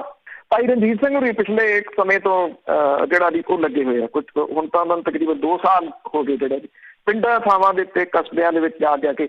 ਇਹ ਜੇ ਹੁਣ ਇੱਕ ਧੜਾ ਇਹ ਕਹਿੰਦਾ ਕਿ ਅਸੀਂ ਉਹਨਾਂ ਨੂੰ ਮੂਹਰੇ ਲਾਉਣ ਦੇ ਵਾਸਤੇ ਇਸ ਪੱਖੋਂ ਤਿਆਰ ਹੈ, ਮੇਰੀ ਜਾਕੇ ਇਸ ਤਰ੍ਹਾਂ ਦੇ ਜਿਹੜੇ ਬੰਦੇ ਨੇ ਜਿਹੜੇ ਰਾਜਨੀਤਿਕ ਨਹੀਂ ਤੇ ਉਹਨਾਂ ਦੇ ਉੱਤੇ ਕੋਈ ਧੱਬਾ ਵੀ ਨਹੀਂ ਹੈਗਾ ਕਿਸੇ ਤਰ੍ਹਾਂ ਦੀ ਕਰਪਸ਼ਨ ਦਾ, ਤੁਹਾਨੂੰ ਕਿਸੇ ਨਾ ਕਿਸੇ ਦੇ ਉੱਤੇ ਇਤਬਾਰ ਕਰਕੇ ਇੱਕ ਵਾਰੀ ਜਿਹੜਾ ਜੀ ਉਧਰ ਨੂੰ ਤੁਰਨਾ ਪਊਗਾ ਇਕਜੁੱਟਤਾ ਦੇ ਨਾਲ। ਜੇ ਨਹੀਂ ਤੁਰਦੇ ਤੇ ਫਿਰ ਤਾਂ ਖੁਆਰ ਹੀ ਹੋਣਾ ਜੀ, ਠੀਕ ਹੈ ਨਾ ਜੀ। ਖੁਆਰ ਹੋ ਕੇ ਅਜੇ ਨੁਕਸਾਨ ਕਿੰਨਾ ਹੋਰ ਕਰਾਉਣਾ, ਇਹ ਸਭ ਤੋਂ ਵੱਡਾ ਜਿਹੜਾ ਜੀ ਉਹ ਸਵਾਲ ਹੈ। ਸਿਮਰਨਜੀਤ ਸਿੰਘ ਮਾਨ ਹੋਰਾਂ ਦੇ ਬਹੁਤ ਸਾਰੇ ਫਾਲੋਅਰ ਹੋਣਗੇ, ਹਰੇਕ ਬੰਦੇ ਨੂੰ ਆਪਣੀ ਸੋਚ ਰੱਖਣ ਦਾ ਪੂਰਾ ਹੱਕ ਹੈ, ਜਿਹਦੀ ਵੀ ਉਹਨਾਂ ਨੇ ਕਰਨੀ ਹੈ। ਅੱਜ ਉਹਨਾਂ ਨੂੰ ਇਹ ਕਹਿਣ ਦੀ ਜਿਹੜੀ ਜੀ ਉਹ ਲੋੜ ਹੈ। ਅੱਜ ਧਿਆਨ ਸਿੰਘ ਮੰਡ ਐਂਡ ਗਰੁੱਪ, ਇਹਨਾਂ ਦੇ ਵੀ ਫਾਲੋਅਰ ਹੋਣਗੇ, ਇਹਨਾਂ ਨੂੰ ਵੀ ਜਾਣਨ ਵਾਲੇ ਹੋਣਗੇ, ਉਹਨਾਂ ਨੂੰ ਇਹ ਸਮਝਾਉਣ ਦੀ ਲੋੜ ਹੈ। ਇੱਕ ਉਹ ਮਿਸਟਰ ਵਡਾਲਾ ਨੇ ਜਿਹੜੇ ਹਜ਼ੂਰੀ ਰਾਗੀ ਹੁੰਦੇ ਸੀ, ਉਹਨਾਂ ਨੂੰ ਇਹ ਸਮਝਾਉਣ ਦੀ ਲੋੜ ਹੈ ਕਿ ਤੁਸੀਂ, ਇਹ ਜ਼ਰੂਰੀ ਹੈ ਕਿ ਤੁਸੀਂ ਹਰੇਕ ਜਗ੍ਹਾ ਦੇ ਉੱਤੇ ਮੂੰਹ ਤੇ ਲੱਗਣਾ। ਤੁਸੀਂ ਬਾਰ-ਬਾਰ ਫਲਾਪ ਹੋਏ ਹੋ, ਤੁਸੀਂ ਇੱਕ ਬੰਦੇ ਦੇ ਉੱਤੇ, ਕਿਸੇ ਦੇ ਉੱਤੇ ਗੁਣਾ ਜਿਹੜਾ ਜੀ ਉਹ ਪਾ ਲਓ, ਇੱਕ ਵਾਰੀ ਉੱਥੋਂ ਜਿਹੜਾ ਜੀ ਉਹ ਤੋੜੋ ਕਬਜ਼ਾ, ਆਜ਼ਾਦ ਜਿਹੜਾ ਉਹ ਕਰਵਾਓ ਤਾਂ ਹੋਣਾ, ਨਹੀਂ ਤਾਂ ਅਦਰਵਾਈਜ਼ 9 ਪੂਰਬੀ 13 ਚੁੱਲ੍ਹੇ ਵਾਲੀ ਜਿਹੜੀ ਜੀ ਉਹ ਗੱਲ ਉਹ ਸਾਡੇ ਉੱਤੇ ਵੀ ਪੂਰੀ ਇਸ ਵੇਲੇ ਢੁੱਕਦੀ ਹੈ। ਜਿੰਨੇ ਗਰੁੱਪ ਇਹ ਤੁਰੇ ਫਿਰਦੇ ਆ, ਜਦੋਂ ਇਹਨਾਂ ਨੇ ਸਾਰਿਆਂ ਨੇ ਆਪੋ ਆਪਣੇ ਗਰੁੱਪ ਜਿਹੜੇ ਜੀ ਉਹ ਖੜੇ ਕਰ ਦਿੱਤੇ ਤੇ ਫਿਰ ਕੀ ਬਣਨਾ, ਤੁਸੀਂ ਕੈਲਕੂਲੇਸ਼ਨ ਅੱਜ ਹੀ ਕਰ ਸਕਦੇ ਹੋ। ਇੱਕ ਕੈਲਕੂਲੇਸ਼ਨ ਦੀ ਗੱਲ ਮੈਂ ਕੀਤੀ ਸੀ ਕਿ ਭਾਰਤੀ ਜਨਤਾ ਪਾਰਟੀ ਵਾਲੇ ਜਿਹੜੇ ਕੈਲਕੂਲੇਸ਼ਨ ਬਹੁਤ ਕਰਦੇ ਆ ਕਿ 2+2 ਜ਼ਰੂਰੀ ਨਹੀਂ 4 ਹੋਣ, ਇਹ 4 ਕਿਵੇਂ ਹੋਣੇ ਆ, ਇਹ ਉਹਦੇ ਉੱਤੇ ਕੈਲਕੂਲੇਸ਼ਨ ਕਰਦੇ ਆ। ਸਾਡੇ ਵਿੱਚ ਕੀ ਹੈ ਜੀ, ਸਾਡੇ ਵਿੱਚ ਕੁਝ ਵੀ ਨਹੀਂ ਗਾ। ਅਸੀਂ ਇਹੋ ਜਿਹੀ ਕੈਲਕੂਲੇਸ਼ਨ ਦੇ ਵਿੱਚ ਯਕੀਨ ਹੀ ਨਹੀਂ ਜਿਹੜਾ ਜੀ ਉਹ ਕਰਦੇ। ਅਸੀਂ ਜਾਂ ਤਾਂ ਜਿਹੜਾ ਜੀ ਉਹ ਜਿਵੇਂ ਕਹਿੰਦੇ ਨੇ ਵੀ ਹਾਥੀ ਤੇ ਚੜਾ ਕੇ ਲੈ ਕੇ ਆਉਂਦੇ ਆ ਤੇ ਖੋਤੇ ਤੇ ਚੜਾ ਕੇ ਵਾਪਸ ਛੱਡ ਕੇ ਆਉਂਦੇ ਆ। 1 ਮਿੰਟ ਲਾਉਂਦੇ ਨੇ ਕਿਸੇ ਵੀ ਵਿਅਕਤੀ ਦਾ ਜਿਹੜਾ ਜੀ ਉਹਦੀ ਬੇਇੱਜ਼ਤੀ ਜਿਹੜੀ ਦੀ ਉਹ ਕਰਨ ਦੇ ਵਾਸਤੇ, ਉਹਦਾ ਕਰੈਕਟਰ ਅਸੈਸੀਨੇਸ਼ਨ ਜਿਹੜਾ ਉਹ ਕਰਨ ਦੇ ਵਾਸਤੇ। ਇਸ ਕਰਕੇ ਮੇਰੀ ਜਾਤੇ ਜੇ ਪਹੁੰਚਾਈ ਜਾ ਸਕਦੀ ਹੈ ਗੱਲ ਤਾਂ ਕਿਸੇ ਤਰੀਕੇ ਦੇ ਨਾਲ ਇਹ ਪਹੁੰਚਾਉਣੀ ਚਾਹੀਦੀ ਆ ਕਿ ਤੁਹਾਨੂੰ ਕਿਤੇ ਨਾ ਕਿਤੇ ਹੋ ਸਕਦਾ ਕੁਝ ਤੁਹਾਡੇ ਹੋਣ, ਕੁਝ ਨਾ ਜਿਹੜੀਆਂ ਦੀ ਉਹ ਚੀਜ਼ਾਂ ਮਿਲਦੀਆਂ ਹੋਣ, ਪਰ ਕਮ ਸੇ ਕਮ ਜਿਵੇਂ ਭਾਈ ਰਣਜੀਤ ਸਿੰਘ ਹੋਰਾਂ ਦਾ ਮੈਂ ਜ਼ਿਕਰ ਕੀਤਾ, ਉਹਨਾਂ ਦੇ ਉੱਤੇ ਕੋਈ ਕਰਪਸ਼ਨ ਦਾ ਇਲਜ਼ਾਮ ਤਾਂ ਨਹੀਂ ਨਾ ਤੁਸੀਂ ਲਾ ਸਕਦੇ। ਜੇ ਉਹ ਜਥੇਦਾਰ ਰਹੇ ਨੇ, ਕੁਝ ਫੈਸਲੇ ਹੋ ਸਕਦਾ ਕਿ ਉਹਨਾਂ ਨੇ ਸਖਤ ਜਿਹੜੇ ਦੀ ਉਦੋਂ ਕੀਤੇ ਜਿਹਦੇ ਕਰਕੇ ਉਹਨਾਂ ਦੇ ਵਿਰੋਧ ਦੇ ਵਿੱਚ ਵੀ ਕੁਝ ਲੋਕ ਖੜੇ ਹੋਏ, ਪਰ ਉਹ ਫੈਸਲਿਆਂ ਦੇ ਵਿੱਚ ਉਹਨਾਂ ਦਾ ਨਿੱਜ ਤਾਂ ਨਹੀਂ ਕਿਤੇ ਆਉਂਦਾ ਕਿ ਉਹ ਕਿਸੇ ਪ੍ਰਭਾਵ ਦੇ ਹੇਠ ਕੀਤੇ ਗਏ ਜਾਂ ਉਹਨਾਂ ਨੇ ਉਹਦੇ ਚੋਂ ਕੋਈ ਨਿੱਜੀ ਫਾਇਦਾ ਲੈਣ ਦੀ ਜਿਹੜੀ ਕੋਸ਼ਿਸ਼ ਕੀਤੀ। ਏਦਾਂ ਦੇ ਕੁਝ ਜਿਹੜੇ ਲੋਕ ਨੇ ਤੁਹਾਨੂੰ ਲੱਭ ਕੇ ਮੂਹਰੇ ਲਾਉਣੇ ਪੈਣਗੇ, ਤੁਹਾਨੂੰ ਅੱਖਾਂ ਮੀਚ ਕੇ ਵਿਸ਼ਵਾਸ ਇੱਕ ਵਾਰੀ ਕਰਨਾ ਪਊਗਾ ਜੀ। ਜੇ ਆਪਾਂ ਕਿਸੇ ਤੇ ਵਿਸ਼ਵਾਸ ਨਹੀਂ ਕਰਾਂਗੇ ਤੇ ਫਿਰ ਤਾਂ ਜਿਹੜਾ ਜੀ ਉਹ ਇਸੇ ਤਰੀਕੇ ਦੇ ਨਾਲ ਹੀ ਸਾਰਾ ਕੁਝ ਚੱਲਦਾ ਰਹੂਗਾ।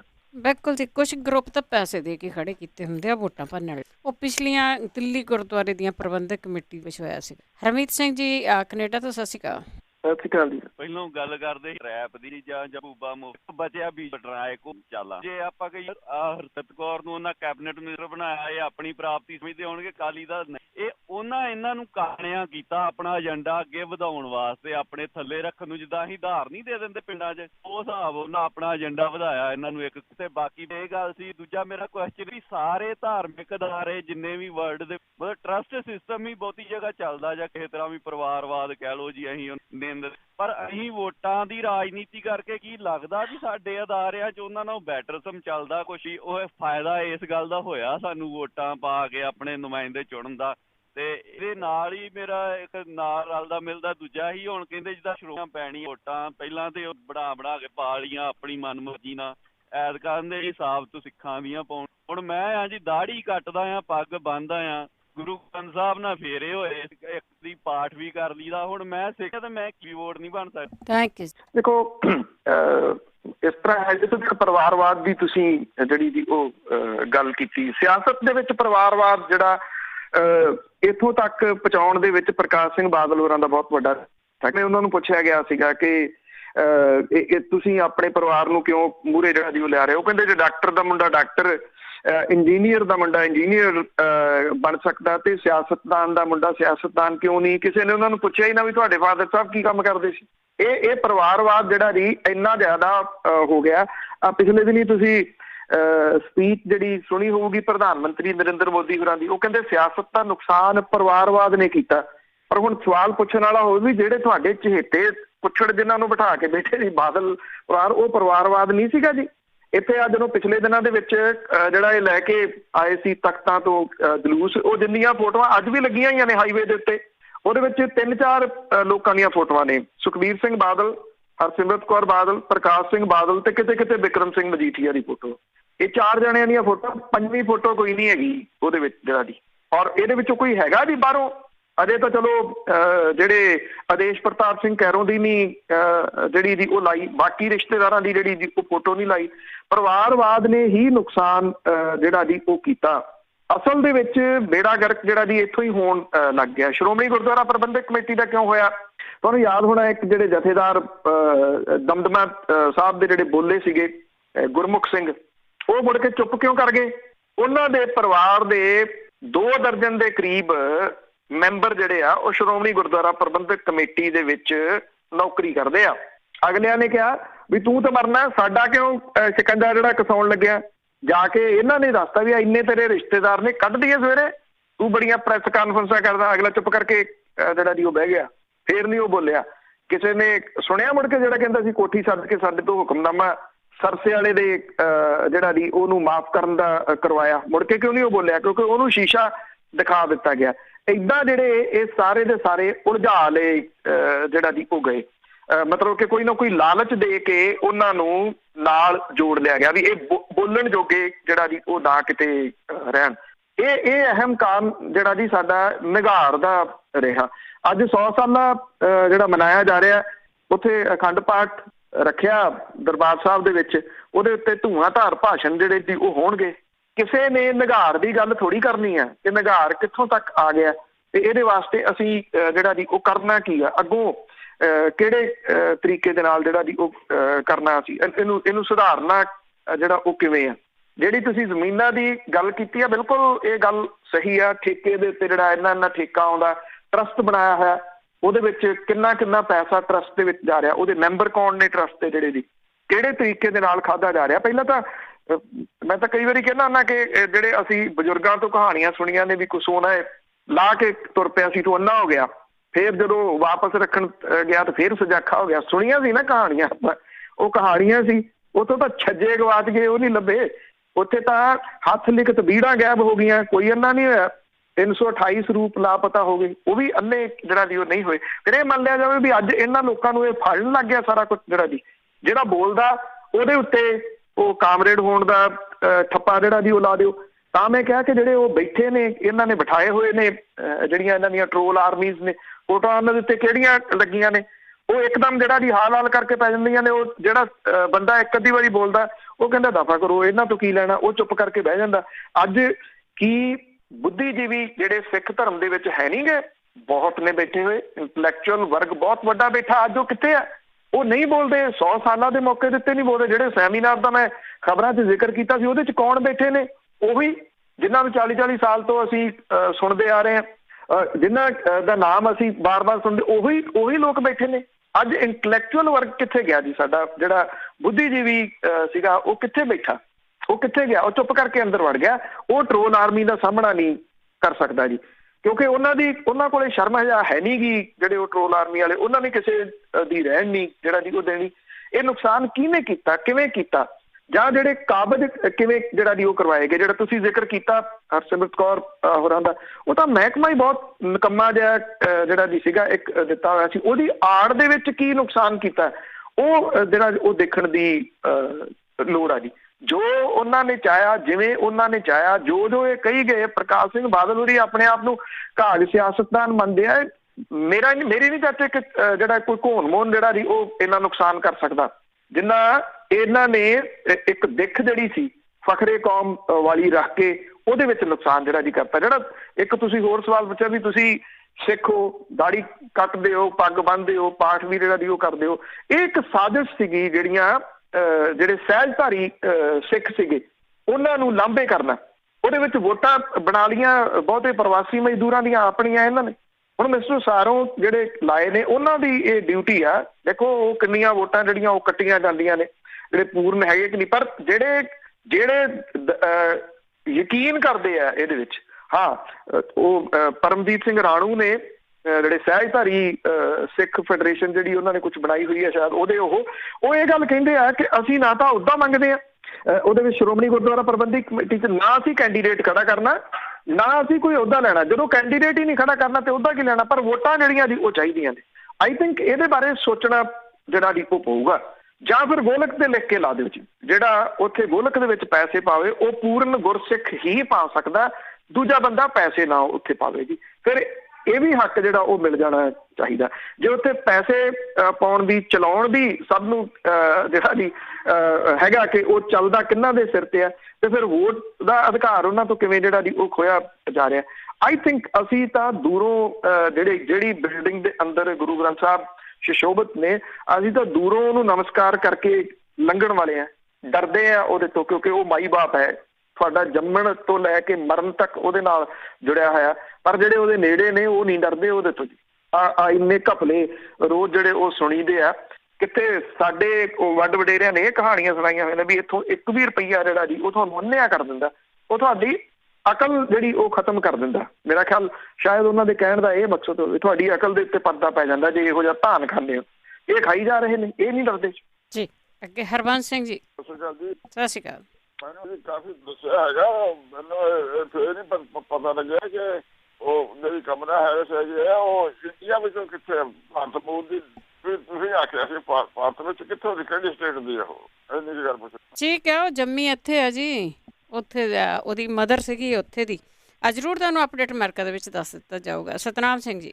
ਹਾਂਜੀ, ਸਤਿ ਸ਼੍ਰੀ ਅਕਾਲ ਭੈਣ ਜੀ। ਪੰਨੂ ਜੀ, ਸਤਿ ਸ਼੍ਰੀ ਅਕਾਲ ਜੀ। ਸਤਿ ਸ਼੍ਰੀ ਅਕਾਲ। ਸਤਿ ਸ਼੍ਰੀ ਅਕਾਲ ਜੀ। ਹਾਂਜੀ ਪੰਨੂ ਭਾਜੀ, ਜਿਸ ਤਰ੍ਹਾਂ ਪੰਜਾਬ ਦੇ ਵਿੱਚ ਇਹ ਕਾਨੂੰਨ ਜਿਹੜਾ ਆਪਣੇ ਬਣਾਤਾ ਵੀ ਹਾਂ ਵੀ ਕਿਸਾਨਾਂ ਜਾਂ ਪਰਾਲੀ ਸਾੜੂਗਾ, ਕਰੋੜ ਰੁਪਈਆ ਲੱਗੂਗਾ ਜੀ, 5 ਸਾਲ ਦੀ ਕੈਦ ਹੋਊਗੀ ਜੀ, ਪਟਾਕਿਆਂ ਤੇ ਪਾਬੰਦੀ ਲਾਈ ਹੈ, ਕਿਸਾਨ ਵਿਚਾਰੇ ਹੱਕਾਂ ਦੇ ਆਪਣੇ ਸੰਘਰਸ਼ ਕਰ ਰਹੇ ਉਹਨਾਂ ਨੂੰ ਜੀ ਕਰ ਦਿੰਦੇ, ਕਹਿੰਦੇ ਜੀ ਸੋਸ਼ਲ ਡਿਸਟੈਂਸ ਦਾ ਜੀ ਇਹ ਖਿਆਲ ਨਹੀਂ ਰੱਖਦੇ। ਜਾਂ ਹੁਣੇ ਬਿਹਾਰ ਦੇ ਵਿੱਚ ਉੱਥੇ ਚੋਣ ਹੋਈ ਹੈ ਇਹਨਾਂ ਦੀ ਆਪਣੀ, ਤੇ ਉੱਥੇ ਦੇਖ ਲਓ ਵੀ ਇਹਨੇ ਉੱਥੇ ਕਾਨੂੰਨ ਦੀਆਂ ਧੱਜੀਆਂ ਉਡਾਈਆਂ, ਕੋਈ ਕਿੰਨਾ ਉੱਥੇ ਰਸ਼ ਪਾ ਗਿਆ, ਭੰਗੜੇ ਪਾ, ਕਿਸੇ ਨੇ ਆਪਣੇ ਸੋਸ਼ਲ ਡਿਸਟੈਂਸ ਦਾ ਫਰਕ ਨਹੀਂ ਰੱਖਿਆ, ਪਟਾਕੇ ਚਲਾਇਆ, ਨਾ ਧੂੰਆਂ ਹੋਇਆ। ਉਹ ਨੀਤੀ ਘਾੜੇ ਉੱਥੇ ਸਾਰੇ ਕਿਸੇ ਨੇ ਦਿੱਤਾ। ਕੀ ਉਹ ਵੱਖਰਾ ਮੁਲਕ ਹੈ ਜੀ ਜਿਹੜਾ ਉੱਥੇ ਇੱਦਾਂ ਕਾਨੂੰਨ ਹੈ ਨਹੀਂ ਕੋਈ ਪੁੱਛਣ ਵਾਲਾ ਉਹਨਾਂ ਨੂੰ? ਹਾਂਜੀ, ਕੱਟੇ ਨੂੰ ਜੀ। ਦੇਖੋ, ਉਹ ਤਾਂ ਰੋਜ਼ ਇਹੀ ਗੱਲ ਜਿਹੜੀ ਦੀ ਉਹ ਕਰਦੇ ਆ। ਹੁਣ ਵੀ ਰੌਲਾ ਪਾਈ ਜਾਂਦੇ ਆ ਕਿ ਇਹ ਸੈਕੰਡ ਵੇਵ ਆ ਰਹੀ ਆ। ਮੁੱਖ ਮੰਤਰੀ ਕੈਪਟਨ ਅਮਰਿੰਦਰ ਸਿੰਘ ਹੋਰੀ ਇਹ 2 ਦਿਨ ਹਫ਼ਤੇ ਦੇ ਵਿੱਚ ਸੋਸ਼ਲ ਮੀਡੀਆ ਦੇ ਉੱਤੇ ਡਰਾਉਂਦੇ ਰਹੇ ਲੋਕਾਂ ਨੂੰ, ਜਿਹੜਾ ਜੀ 28 ਕਰੋੜ ਰੁਪਈਆ ਸਰਕਾਰ ਨੇ ਇਕੱਠਾ ਕਰ ਲਿਆ ਮਾਸਕ ਨਾ ਪਾਉਣ ਵਾਲਿਆਂ ਦੇ ਚਲਾਨ ਕੱਟ ਕੇ। ਚੰਗਾ ਕੀਤਾ, ਬੜੀ ਚੰਗੀ ਗੱਲ ਸੀ, ਸਖਤੀ ਕੀਤੀ। ਪਰ ਜਦੋਂ ਸਿਆਸਤ ਕਰਨੀ ਸੀ ਉਦੋਂ ਟਰੈਕਟਰ ਰੈਲੀ ਕੱਢ ਲਈ ਇੱਥੇ, ਔਰ ਉਹਦੇ ਵਿੱਚ ਕਿੱਥੇ ਗਏ ਮਾਸਕ, ਕਿੱਥੇ ਗਈ ਸੋਸ਼ਲ ਡਿਸਟੈਂਸ, ਉਹ ਸਭ ਨੇ ਜਿਹੜਾ ਜੀ ਉਹ ਦੇਖੀ। ਉਹੀ ਹਾਲਾਤ ਜਿਹੜੇ ਦੀ ਉਹ ਬਿਹਾਰ ਦੇ ਵਿੱਚ ਰਹੇ।